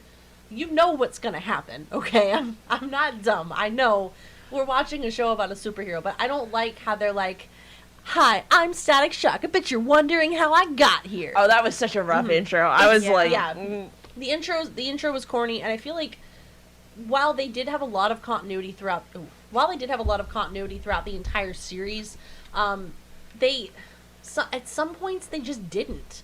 Like, Virgil's powers are just kind of OP. Oh, yeah. He just does stuff, and then he can't do stuff, and then he can do stuff, and then did the shock boxes? Sorry, did the little explodey things. The They made. They only make an appearance like one episode. Right, They but make they do two have it, right? Where Yeah. It's a little for those of you who might be like, I haven't seen this show in like 15 years. What the fuck's going on? It's this little ball that Virgil can charge and then keep on him, and then when he's static and he's short circuited, he can recharge himself. It's the most ingenious thing Richie has ever made. They use it for one episode, and then the entire rest of the fucking season, he's like, "Oh no, I've been sapped of my power. I guess I'm useless now. I can't do anything." And it's like, you dumb bitch. you literally, your best friend made you this thing specifically to counteract this. The episode with Aqua Maria is after he. Straight up. It's after he's been given these little balls of electricity. He gets short circuited and just lays on the ground like, "Oh no, I sure hope Rubber Band Man's close." And I think he invents them like really early on too. Like it's episode literally- 3 or 4. It's the episode where Richie's super fucking jealous. That's like episode 2. It's episode 5.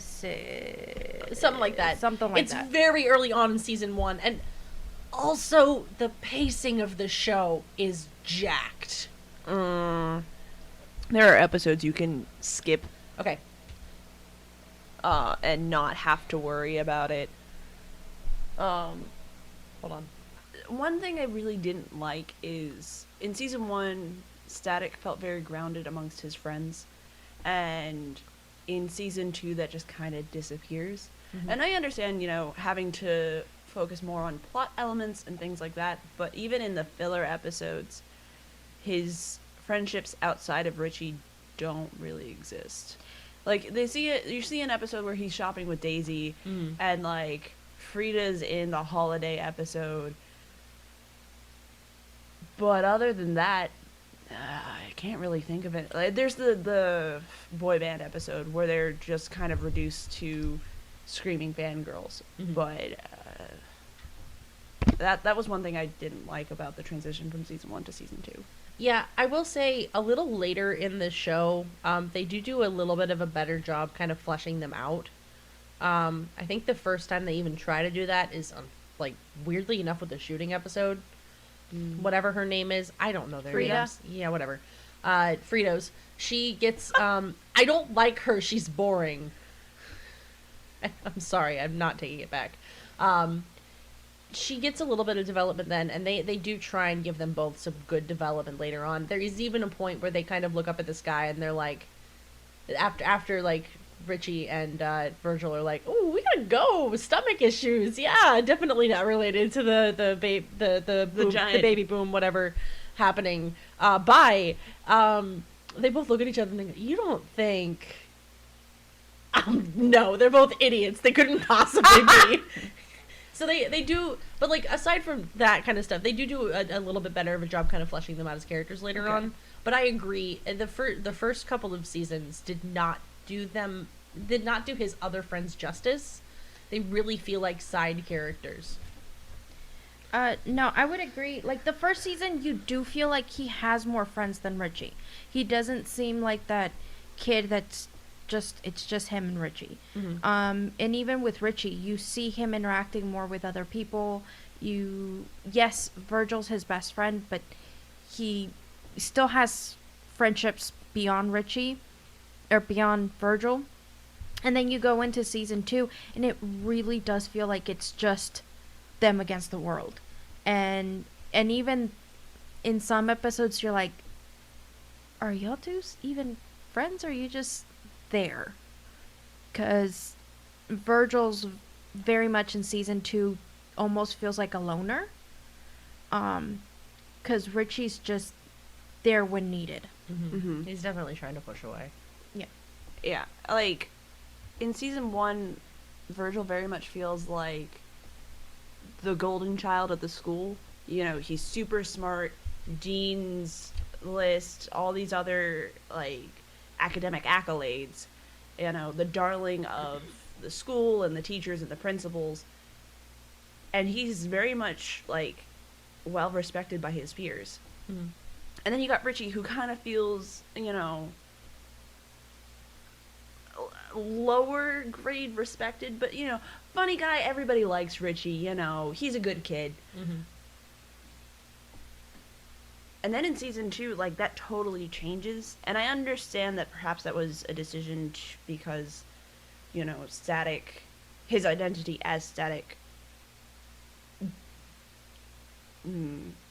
took away from his ability to study as much and, you know, be as a dedicated student. But it felt jarring going from one season to another. That's fair. That's, I guess, a lot of the few gripes that I have with the series is that, like, as an adult who's watching it consecutively, they really didn't blend the episodes together. If we ever get to Teen Titans and they do something similar, I might cry. Oh gosh. But, like, I don't remember, so it is really jarring.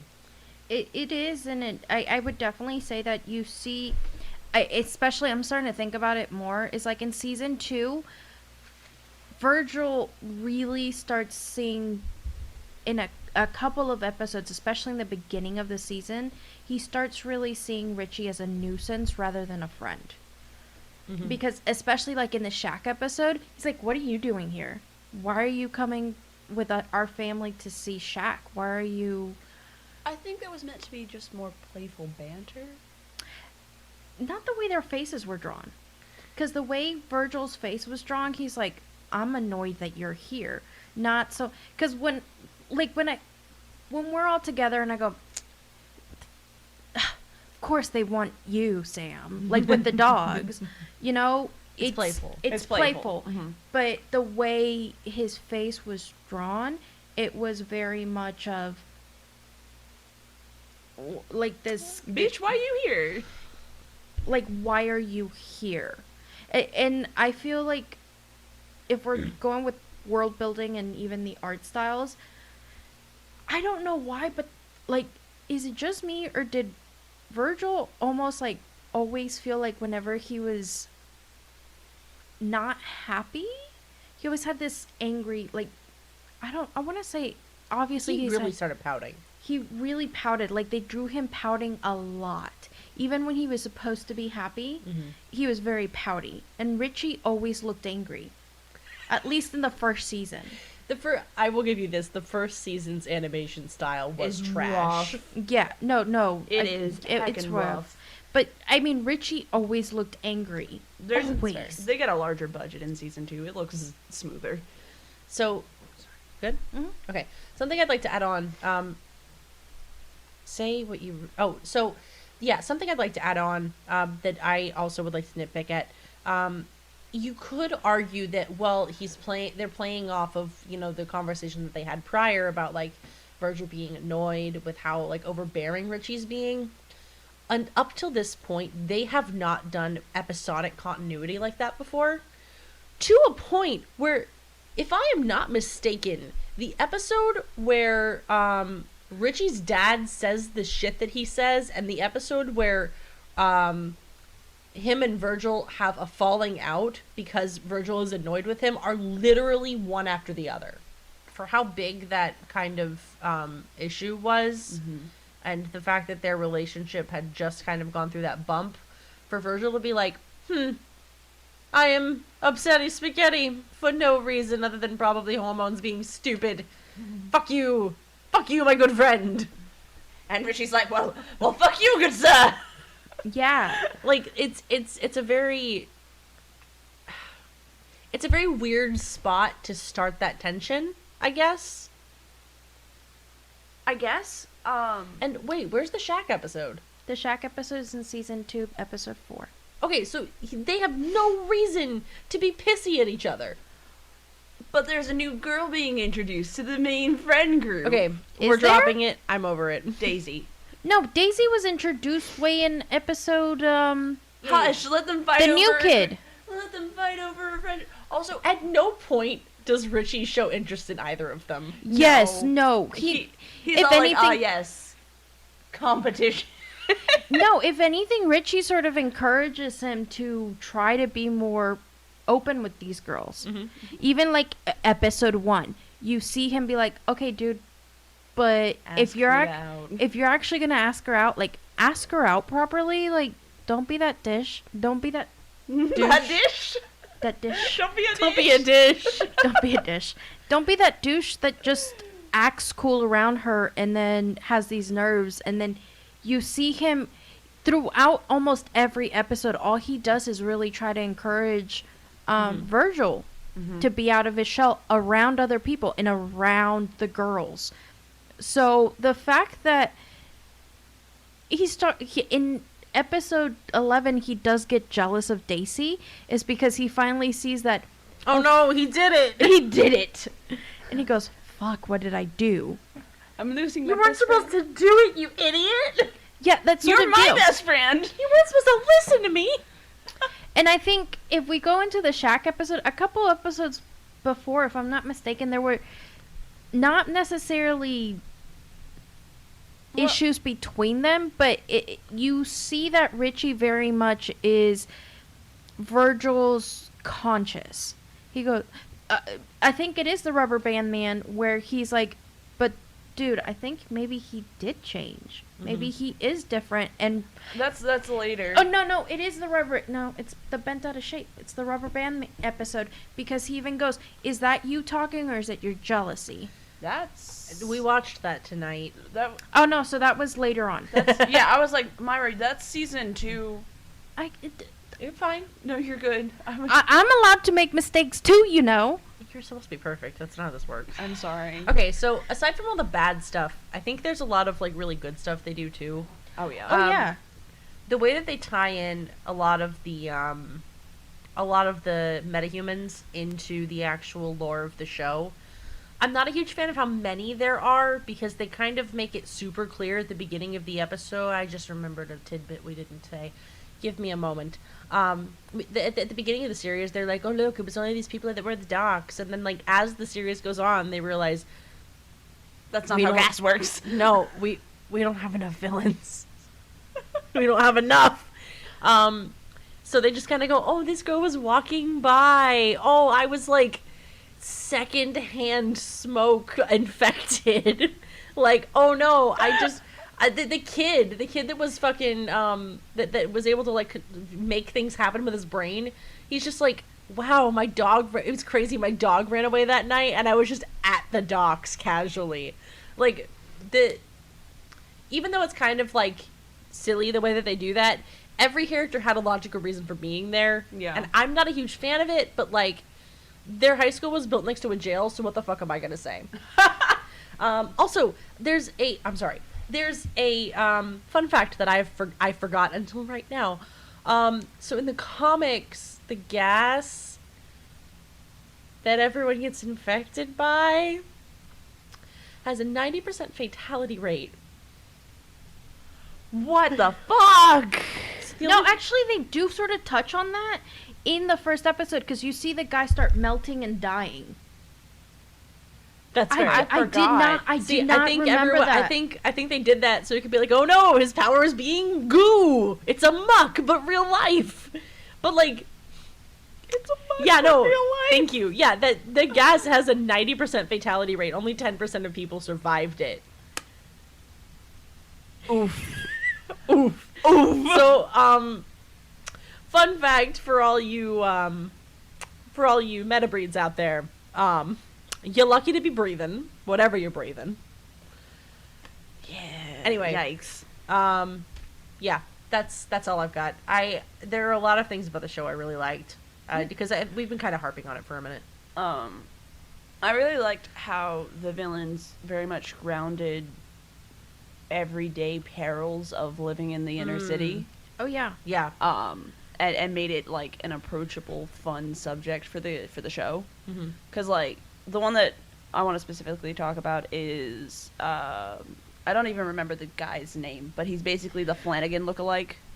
What the fuck is a Flanagan? So in Charles Dickens' Oliver Twist. Oh, I'm gone. Wow. There's this character. Shut the door because I'm out. There's this character Flanagan who has this small army of homeless children who go and pickpocket for him and bring him all this money, and he takes care of them. Not so like it's kind of like the witch from Spirited Away. How they Baba? Yeah. Sure. how she takes care of the kids, but they're not really like in a good situation. Sure, whatever. Have you not seen Spirited Away? Yes, I would have more words, and I'm trying very hard to not go on a tangent. Oh, okay. Don't poke it. So he isn't listed here. No, because they got bad stretch. It's not even his name. Fucking. Now I want to take the song "Bad Touch" and make a fucking AMV with just him, but call it Bad Stretch. That's a mistake. Why are people searching? Oh no for no that? no! These are the names of the episodes. People Oh, also thank search God. It's actually not much better. Oh my god. Anyway. It's a drug parallel for getting hooked on drugs, and you know, obviously it's a lot more simplified because it's a 22-minute kid show, but I thought it was really cool how, because in the episode, Virgil starts getting a little like, dude, what the fuck is going on with you? Tell me what's up. And Richie gets explicitly told, you can't tell anyone or I'm gonna take away your powers. And like, that's manipulation 101. I don't know. I really liked that episode of how it dared to touch something as potentially volatile as a drug parallel. Mm-hmm. But I mean, then again, the show also tackles potentially volatile subjects all the time. Like, yeah. I totally agree. Like, the way that he kind of almost becomes dependent on it, you know, like, I kind of wish they had done more of like there's a physical ailment that comes with not getting another, like you kind of Like get have like a withdrawals? flu, yeah, like a withdrawal kind of thing. I wonder if that might have been pushing it a little for the director, for the not network, like for the network maybe.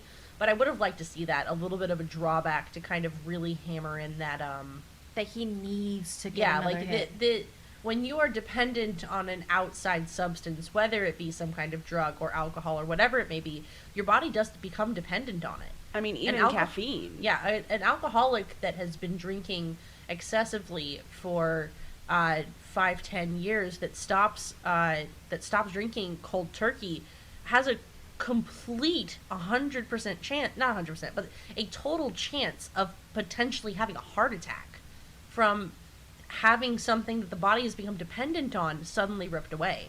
It's like if you just suddenly stopped having iron in your body. Your body becomes so dependent on that outside substance, it starts to replace other things it shouldn't. And you can die. People have died from withdrawals, not from the drug, but from trying to stop. And that, I feel like, is one thing that I think they could have gone a little further with it. But aside from that, like, the other parallels that the episode kind of brings up are really good. Yeah.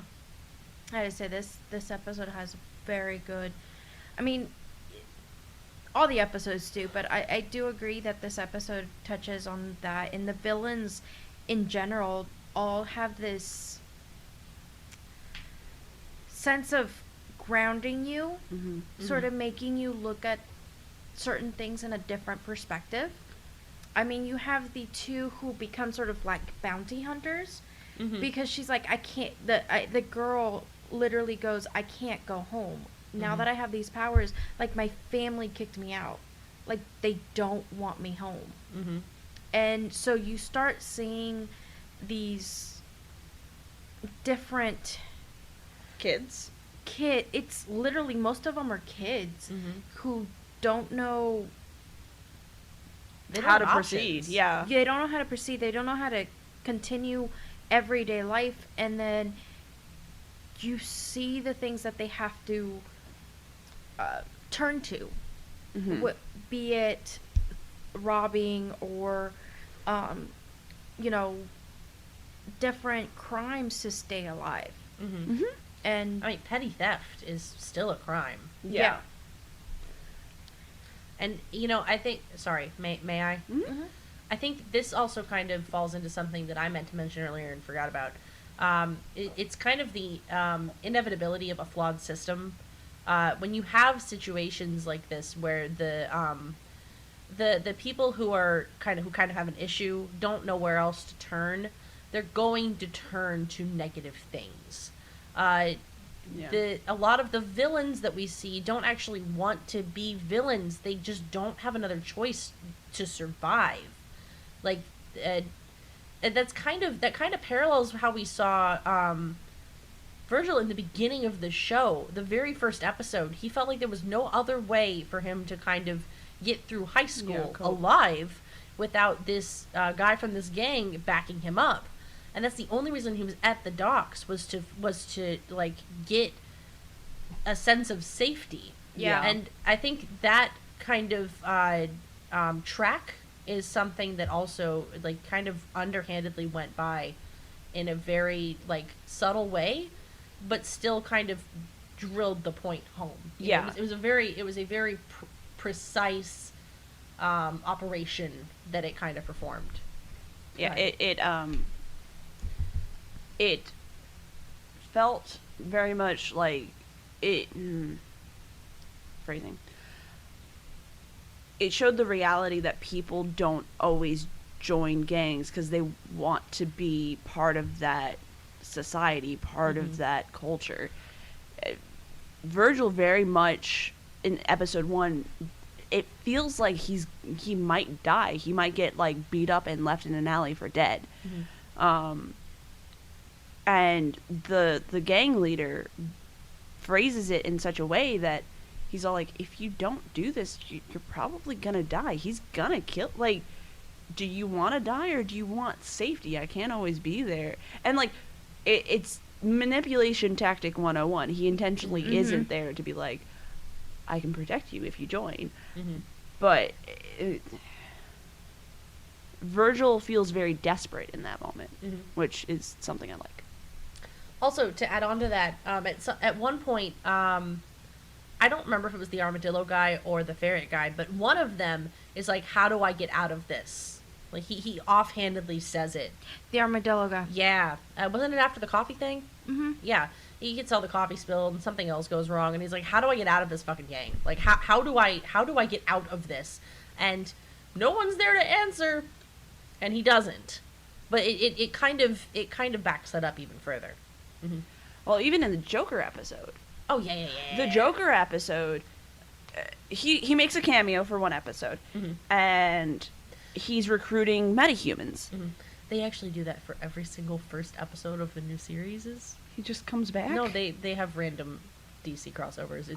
They actually get really good. Oh, okay.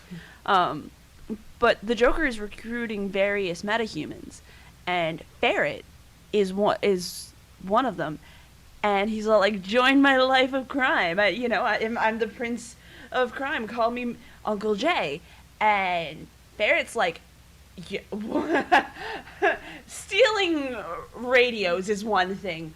You're a whole other level of crime I don't want to deal with. How did I get this deep? And literally gets poisoned for it. Yeah. For a second, I thought he died. I was like, oh shit, on-screen death, whoa! Because I forgot that the gas only makes you laugh forever. But After this, can we talk about the DCU thing? I was just...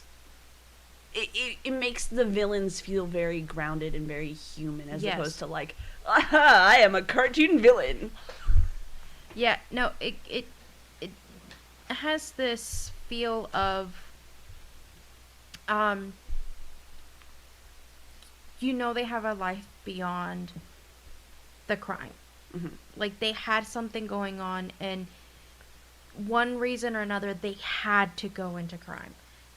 Whether it be the fact that they changed drastically because of the gas, or because of circumstances within their own lives that led them to this. Yeah. To the point that they have no choice. Yeah, I think it's Mirage and her brother literally are stealing to pay for their grandmother's medical treatments or something like that. Yeah. Because their parents died. And all of their villains are so well grounded. Yes. Go ahead. So, backing up a little bit onto the Joker, not necessarily the Joker, but I would like to talk about how they handle Static in the entire DCU. Sorry. And the disservice they fucking did to us in doing that. Yeah. Please, tell me more. So, I'm sorry. I might have come on a little strong because I've seen the rest of the series.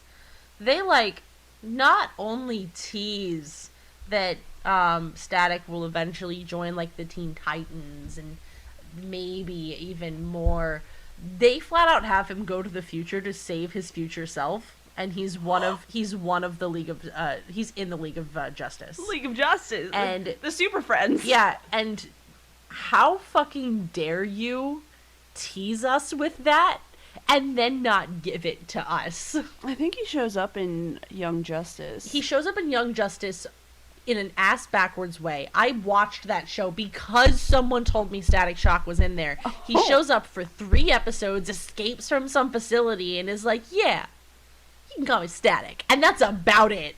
What? Yeah, it's about it. He's not a main character. I'm sorry. Sarcastic ass, snarky ass motherfucker Static Shock comes in and is just like, hey, I'm Static. Well, no, that's the last scene you see him in. He's he's introducing himself as a superhero.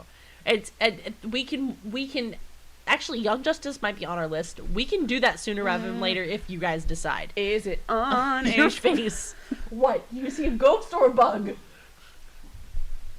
Not only do they do that, but they also have him come in exactly 1 issue of the Teen Titans comics. He comes in and I have not read it, but I've seen the cover art, and he's literally sitting there clutching his chest with a hand to the sky, crying in the issue that he's in. And I'm like, who the fuck is that little bitch? That's not Virgil Hawkins. That is not Static Shock. Virgil Hawkins. There is no Virgil. Who the fuck's Virgil? Virgil. Who literally almost gets killed. Richie's like, oh my god, Virgil, are you okay? He's cradling him in his arms, and he's like, remind me to be mad at you when I wake up. He passes the fuck back out. Okay, aside from that, I just cannot get over how much they teased us and then complete radio silence the second the show came off the air. I think I'm hoping that it wasn't anything to do with the production company or with Milestone Media. Mm-hmm. So it may have been. But they are, the good thing is since they are revamping all of this, we have a chance. And I mean, they're starting, DC is hopefully does not fuck up as much as Marvel has, and they start giving us good shit. But the fact that I have my fingers crossed with the fact that Michael B. Jordan is actually doing the Static Shock movie. Yes. Because he did so well with Black Panther. Yes, the pressure's on, but we know he can dish out some good shit. Real quick, I want to hop back to my thing just real quick because I just realized I was hating on it a lot, and I do that a lot, and I'm sorry. All of the other episodes that they had crossovers with the DCU, which they did a ton of, they were all very good. Yes. Yeah. I mean, I really so there's only one because I know. In season, I didn't dive into any of them. But I really liked the Joker episode. They do a really good job of blending the worlds together. Yes. Having Batman, who is from a completely different universe for all intents and purposes, step into Dakota and his whole posse that comes with him with the Joker and blah blah blah. Robin. And having them step into Dakota kind of puts them on the map. Yeah. They are in the same world, and Yeah. it's a really interesting connection. Yeah, and I like how, in connection with the world building and that whole same vein, how they maintain threat level. Like, when the Joker shows up, it really shows how out of the element Virgil is. And one thing I really liked is how when he finally figures... Well, he gets very intimidated by, Batman showing up and being like, oh, it's the Joker, like this legendary villain. But when he finally figures out his groove, his theme comes back into the show, and I don't know, it was a nice little storytelling element. In my personal opinion, Virgil could have taken him 100%. Batman just didn't believe in him. Yeah, no, I mean- yeah. Batman was like, "Oh, you're just some little kid." You're this little punk-ass bitch. He did. Batman did what he did to Robin at the beginning. I mean, he does that to everyone. He sees a new child and goes, I will not adopt you. No, he sees a new person who can maybe do better, because he does that to Batman, Superman. He does that to everyone. He does that to Superman. He does that to Wonder Woman. He does that to Aquaman. I think he's just jealous of everyone that has powers. He goes, absolutely disgusting. They prove their competency. I will not adopt you. Proves their competency again. Fuck! I mean, he could have taken that clown bastard to and from infinity and beyond. Yeah. And I mean, he proves that when he goes, "Oh, let me shake your hand Yeah. and shock you," and he goes, "I got a better one for you." Yeah, because if you think about it, it was literally a bunch of people he's already beat their asses with a bonus clown. With a bonus clown. For like, real. There's the only new risk was a dude without superpowers. He had nothing to lose and everything to gain. Batman just decided, hi, I'm gonna stick my rich-ass nose in this and sniff it all over the place so that it looks like I did something. He literally... Oh my fuck! All Batman does is get captured that episode. Yeah, that's it. It's all he fucking does. And then Virgil was like, hey, do you want my help now, dude? I don't want to step on... Why is that door open? The garage door? Yeah. It's been open. It's been open. Okay, why? Oh, because my dad probably went through there. With the chair like that? No, I moved the chair when we brought the table out. Okay, it's been like... Don't worry. Listen, if... We're moving on. Anyways. I'm sorry, I got distracted. There's a door almost open, and it should not be.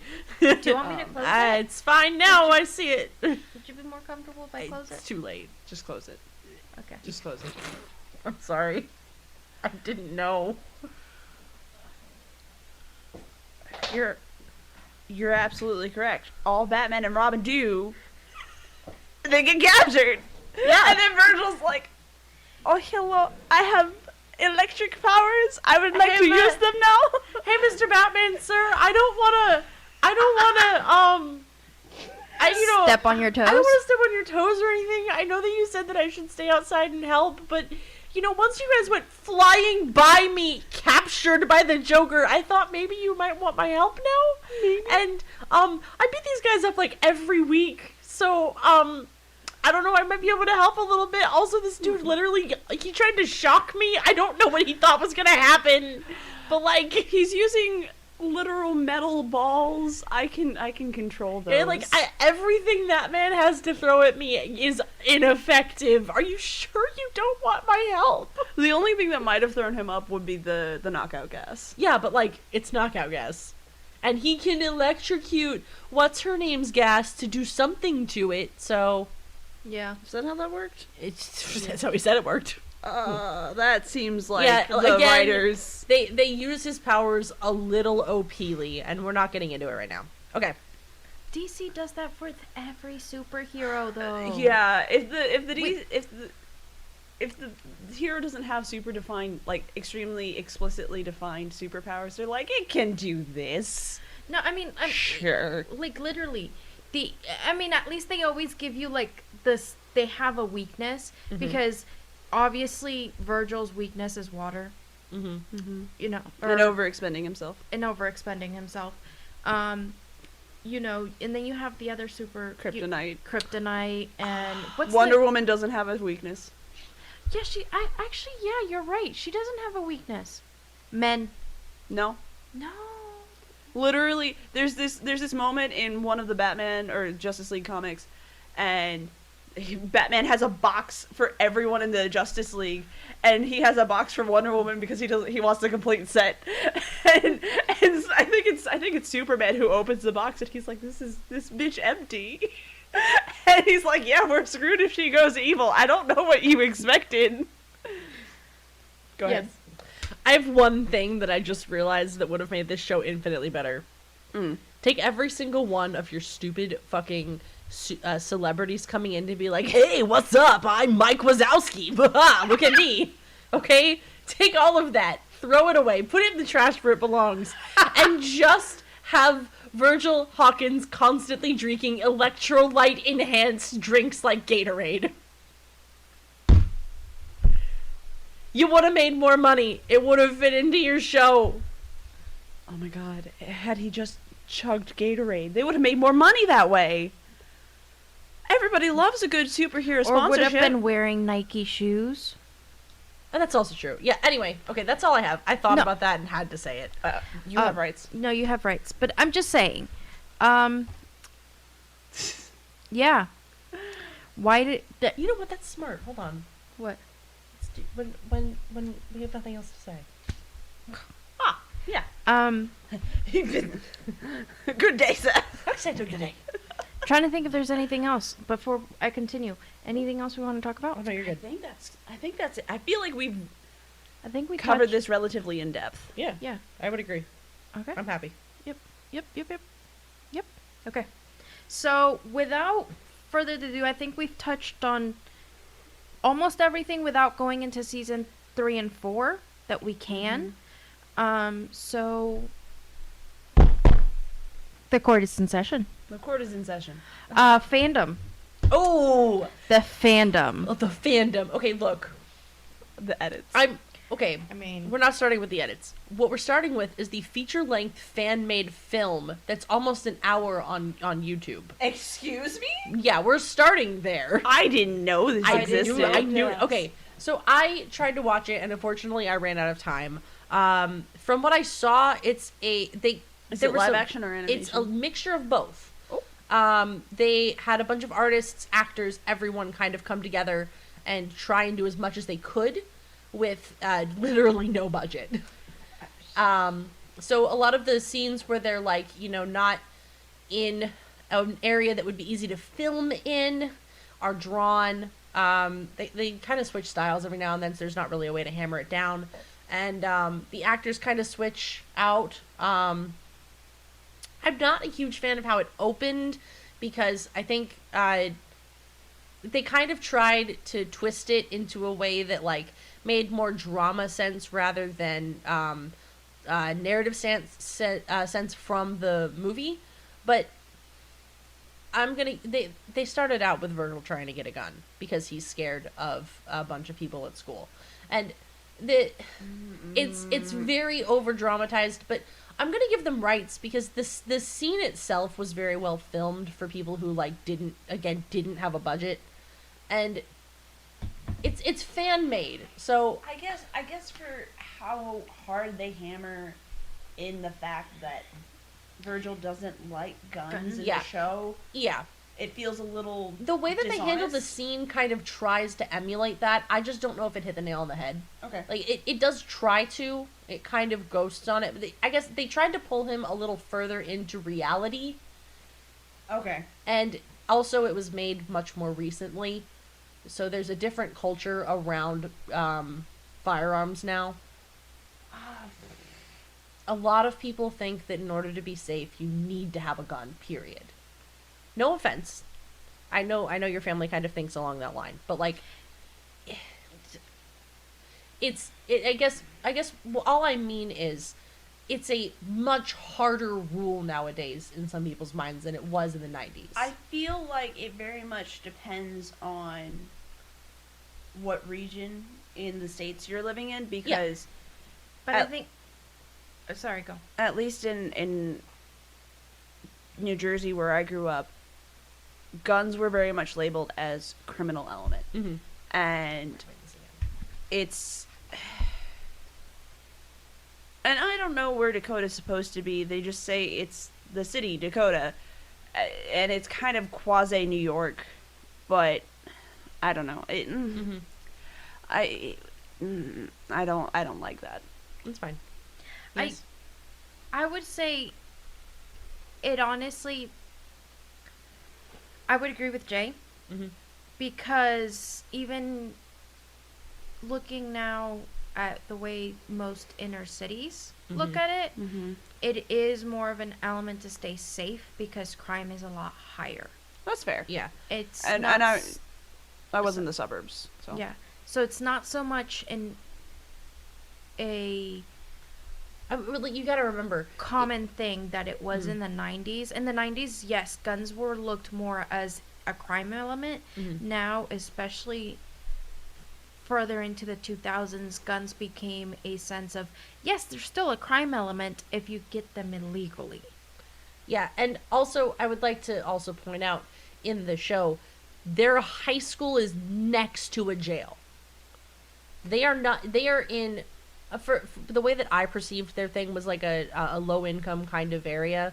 Not necessarily that all low income areas have really bad like city planning, but it just the amount of homeless people we see, the amount of impoverished people we see when we actually delve into other people's lives, the amount of crime in that one city alone, it feels very inner city, not really paid attention to kind of vibe. And those that's fair. Yeah, those areas they have changed over time, which is why I'm still giving them rights. Anyway, we're going back to the fandom. Okay, sorry. It's fine. That's why I have this now. Anyway, it's a really well made film for what they have done. I would not say it's worthy of being on the big screen just because of the mix of medias, but it is very good. Like, they have some good scenes. I didn't get to see a lot of it, but what I did see was nice. They have that. People are still cosplaying that boy to this day. Oh, yeah. The fact that DC has made the move to even start reviving this thing, I went on Twitter, I know, shocking, to look up Static Shock, and even now, people are already talking about it, just because it was on HBO. People are like, holy shit, this is, I can watch this again? Right. That had to have been planned, because there's such a buzz about Static Shock coming back just from it being streamed again. Yeah. And HBO literally, I think this past week added it, because we tried to look for it earlier this month, and it was not on any media that we could watch it. Yeah, I in. was gonna buy the DVDs. I couldn't find anywhere to watch it. Yeah, because no streaming service had it. And we were all very surprised. Yeah, because I think you were gonna buy the DVDs. I was actually gonna try to buy like the episodes on Amazon. Yeah, because I was like, fuck. How are you gonna watch this? And to be fair, we didn't check the DC-Verse website. Oh, you did? Yeah. It wasn't there? My first thought, because it's part of DC. Right. No, it wasn't there. Because Jay even said, I can't believe DC doesn't have it on their website. And I was like, well, fudge, what are we going to do? In hindsight, it makes sense, because they didn't really own it. I also looked on the WB website. Nothing. Yeah, so it's... I'm glad. I think, you know what? It probably is a contract that they have with... Because HBO... That's what I was thinking, yeah. HBO now has a contract with DC to be able to... That's why they were also able to get Wonder Woman so fast. Which is surprising, because Warner Brothers made a contract with Hulu. I'm really weirded out as to how they did this. Because it initially aired on Kids WB, which is Kids Warner Brothers. Yeah. And that's where Animaniacs was also released, and Hulu funded a new season of Animaniacs. Yeah, no, and Hulu, I think Hulu does have a complete contract with they Warner do. Brothers. I've heard a million things about it. So I guess that's interesting. I would like to know why they did that. Rather than letting Hulu revive the show. Well, HBO, I think, also has a contract with Warner Brothers. Yeah, but I don't trust. You don't trust HBO? No. Did they not make Game of Thrones? They produced Game of Thrones. So what would they be producing? they didn't write Game of Thrones No. though, because what They did the last season. No. It was the adapters. The adapters turned writers, and that's where it went wrong. And that's a whole other. That's a whole other We're 8 not episodes. opening this can. Anyway, fandom stuff. Anything else to add about the weird? I would see more. I see more cosplays of his Young Justice costume than his original costume. I've seen a lot more cosplays of his original costume, which is interesting. Maybe it's just a different corner. Yeah. No, I actually have a friend on Facebook. He does a lot of cosplays from stuff like that, and he at a con a year or two ago, I was going to say recently. Cons haven't happened recently. He actually did a Static Shock cosplay, and it was the original with the blue coat, and he served. He had books, but no, like I went on TikTok. A lot of the people on there, they're still cosplayers. They are very enthusiastic. I feel like for a lot of young people, especially young people of color, he was one of the first superheroes they really had that wasn't like some old dude. Yeah. Yeah. You know, all us like millennials. No. All us like white people, we had like Spider-Man. We had all of the cast Robin of Hood. the X-Men. We had a bunch of people. And this was the first character that was given to a non-white audience. And I think that, I was going to say the word novelty, but that is the incorrect choice. That honor it's revolutionary. That revolution is something that is not going to be forgotten. And I am so excited to see what the fans continue to make. It turns out, also, side note, the guy who made the new designs for, the new updated designs for the comic, that were released on, Milestone's, like, update thing, he did a, I don't know the gender, they did an update for, Blood Riot? Virgil and, what? Oh, I thought, No. They did I'm sorry, I forgot the name. I was trying to say Vermont. And I know that's not... Hi, welcome to my brain. Just because I'm saying the words right this week doesn't mean it's easy. I just knew them beforehand. They did an update of Virgil and Hot Streak. And those... He got picked up and by them to be like, hey, no, we like those designs. Can we have them? And he shared a couple of like sketches and stuff. It was really cool. Oh. Yeah. Okay, that's all I have for the fandom. If you would like to add anything, you are welcome to. AO3 has exactly what you would expect. People ship Virgil and Richie. Also, sometimes Richie and Hot Streak. Don't ask me why. But two white boys. I guess it's not as the content is not as weird as you would initially expect. So I'm surprised there's not like. There's so much potential for weirdness in this fandom that just. Oh. There was one bit of weird that I found. Okay. And it's a little spoilery for the very end of the series. At the very end of the series, Hot Streak and Ebon fuse. Oh. And create this, like, shadow fire monster. I would not ask the fandom about their thoughts on that if I were you. That's fair. I would not ask anyone who has feelings about that fusion why they have feelings. I don't want to go down that rabbit hole. No. Yeah. But no, that was, again, aside from that, that was the only weird thing, and for a series this old, that's pretty impressive. That is very, especially because it came on right before the true advent of like fandom culture. Yeah, actually, the oldest fanfics I found were from when I was still in high school, like 2006, 2007. Which, props to you guys writing shit back then. Yeah. And that was on AO3. I do not go on fanfiction.net. I'm convinced I will get a virus if I go there. Whoop, daddy. Okay, so I'm so sorry. We went off on a bit of a tangent. All right, so that's about the end of the fandom. I think I already said a bunch of shit about it. Yeah. Don't look where you don't want to look. Personally, I'm giving it a B- as its final score. It's pretty legit for scrolling through. There's a lot of really good content. Just don't dig too deep. Bless you. Okay, never mind. Anyway, that's all I got. Damn you. Anything to add? No, I didn't really have all that much time to do research. I was gonna do research this week, and then you were like, "Let's do season 2," and I was like, You know why I asked that? I already seen it. I know. I only said, and I was like, "There's so many good episodes in this." And it was correct. Yes. No. No. It was a good decision. I just it ate. Yes. It ate time. Okay. So vote. The show. I give this show an A+. Oh my god. Go see it. It's a great show. I mean, it's nostalgic. Yes. Nostalgic. It's got Batman and Robin in one episode if you're a Batman and Robin fan, but I mean, it's got depth, it's got real life, it's got real issues, and it handles it well.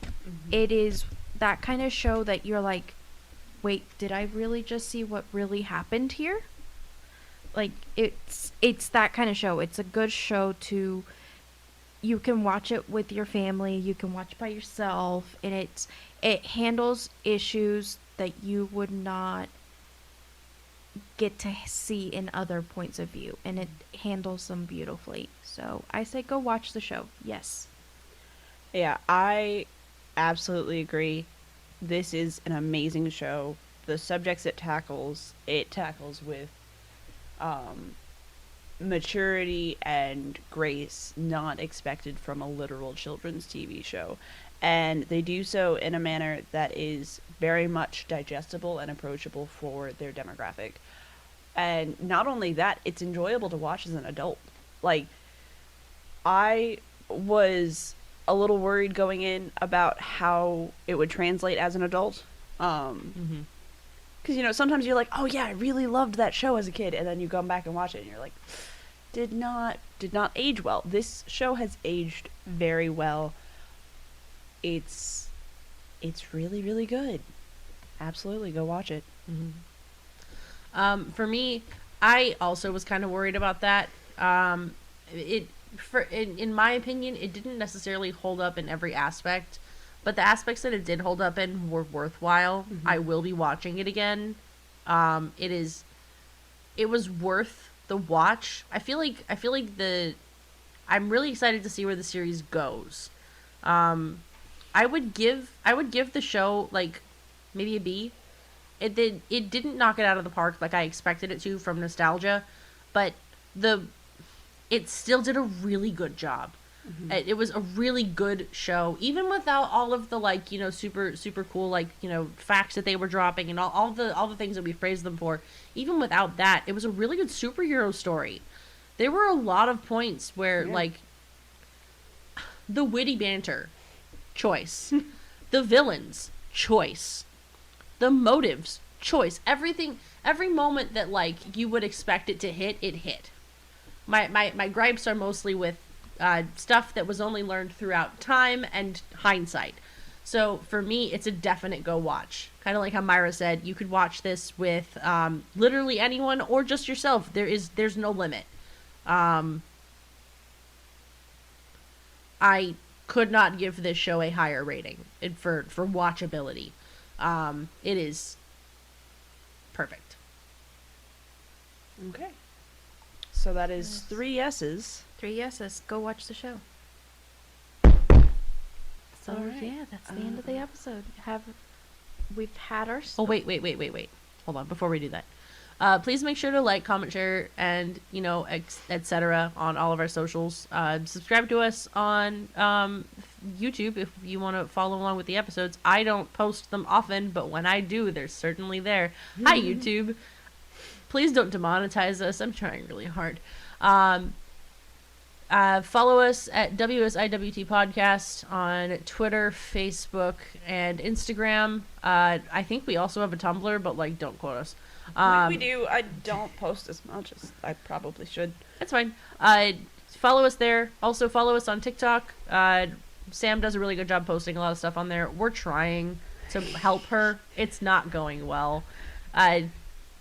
Man, anxiety about film is... It's real. It's real. But anyway, make sure to follow us. Tell us your friends if you like what we do. Tell us if you don't like what we do. Whatever. And stay tuned for the next Rotten Tomatoes. Yes. Yes. All right, I'm done. We've had our snacks. We've said our facts. We've told you if you should watch that. I knew you were going to do that. That's why I didn't even bother pointing. See you next week.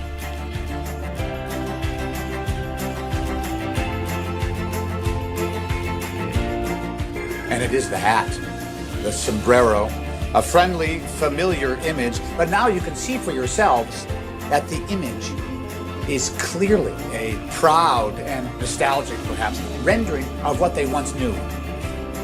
The mothership.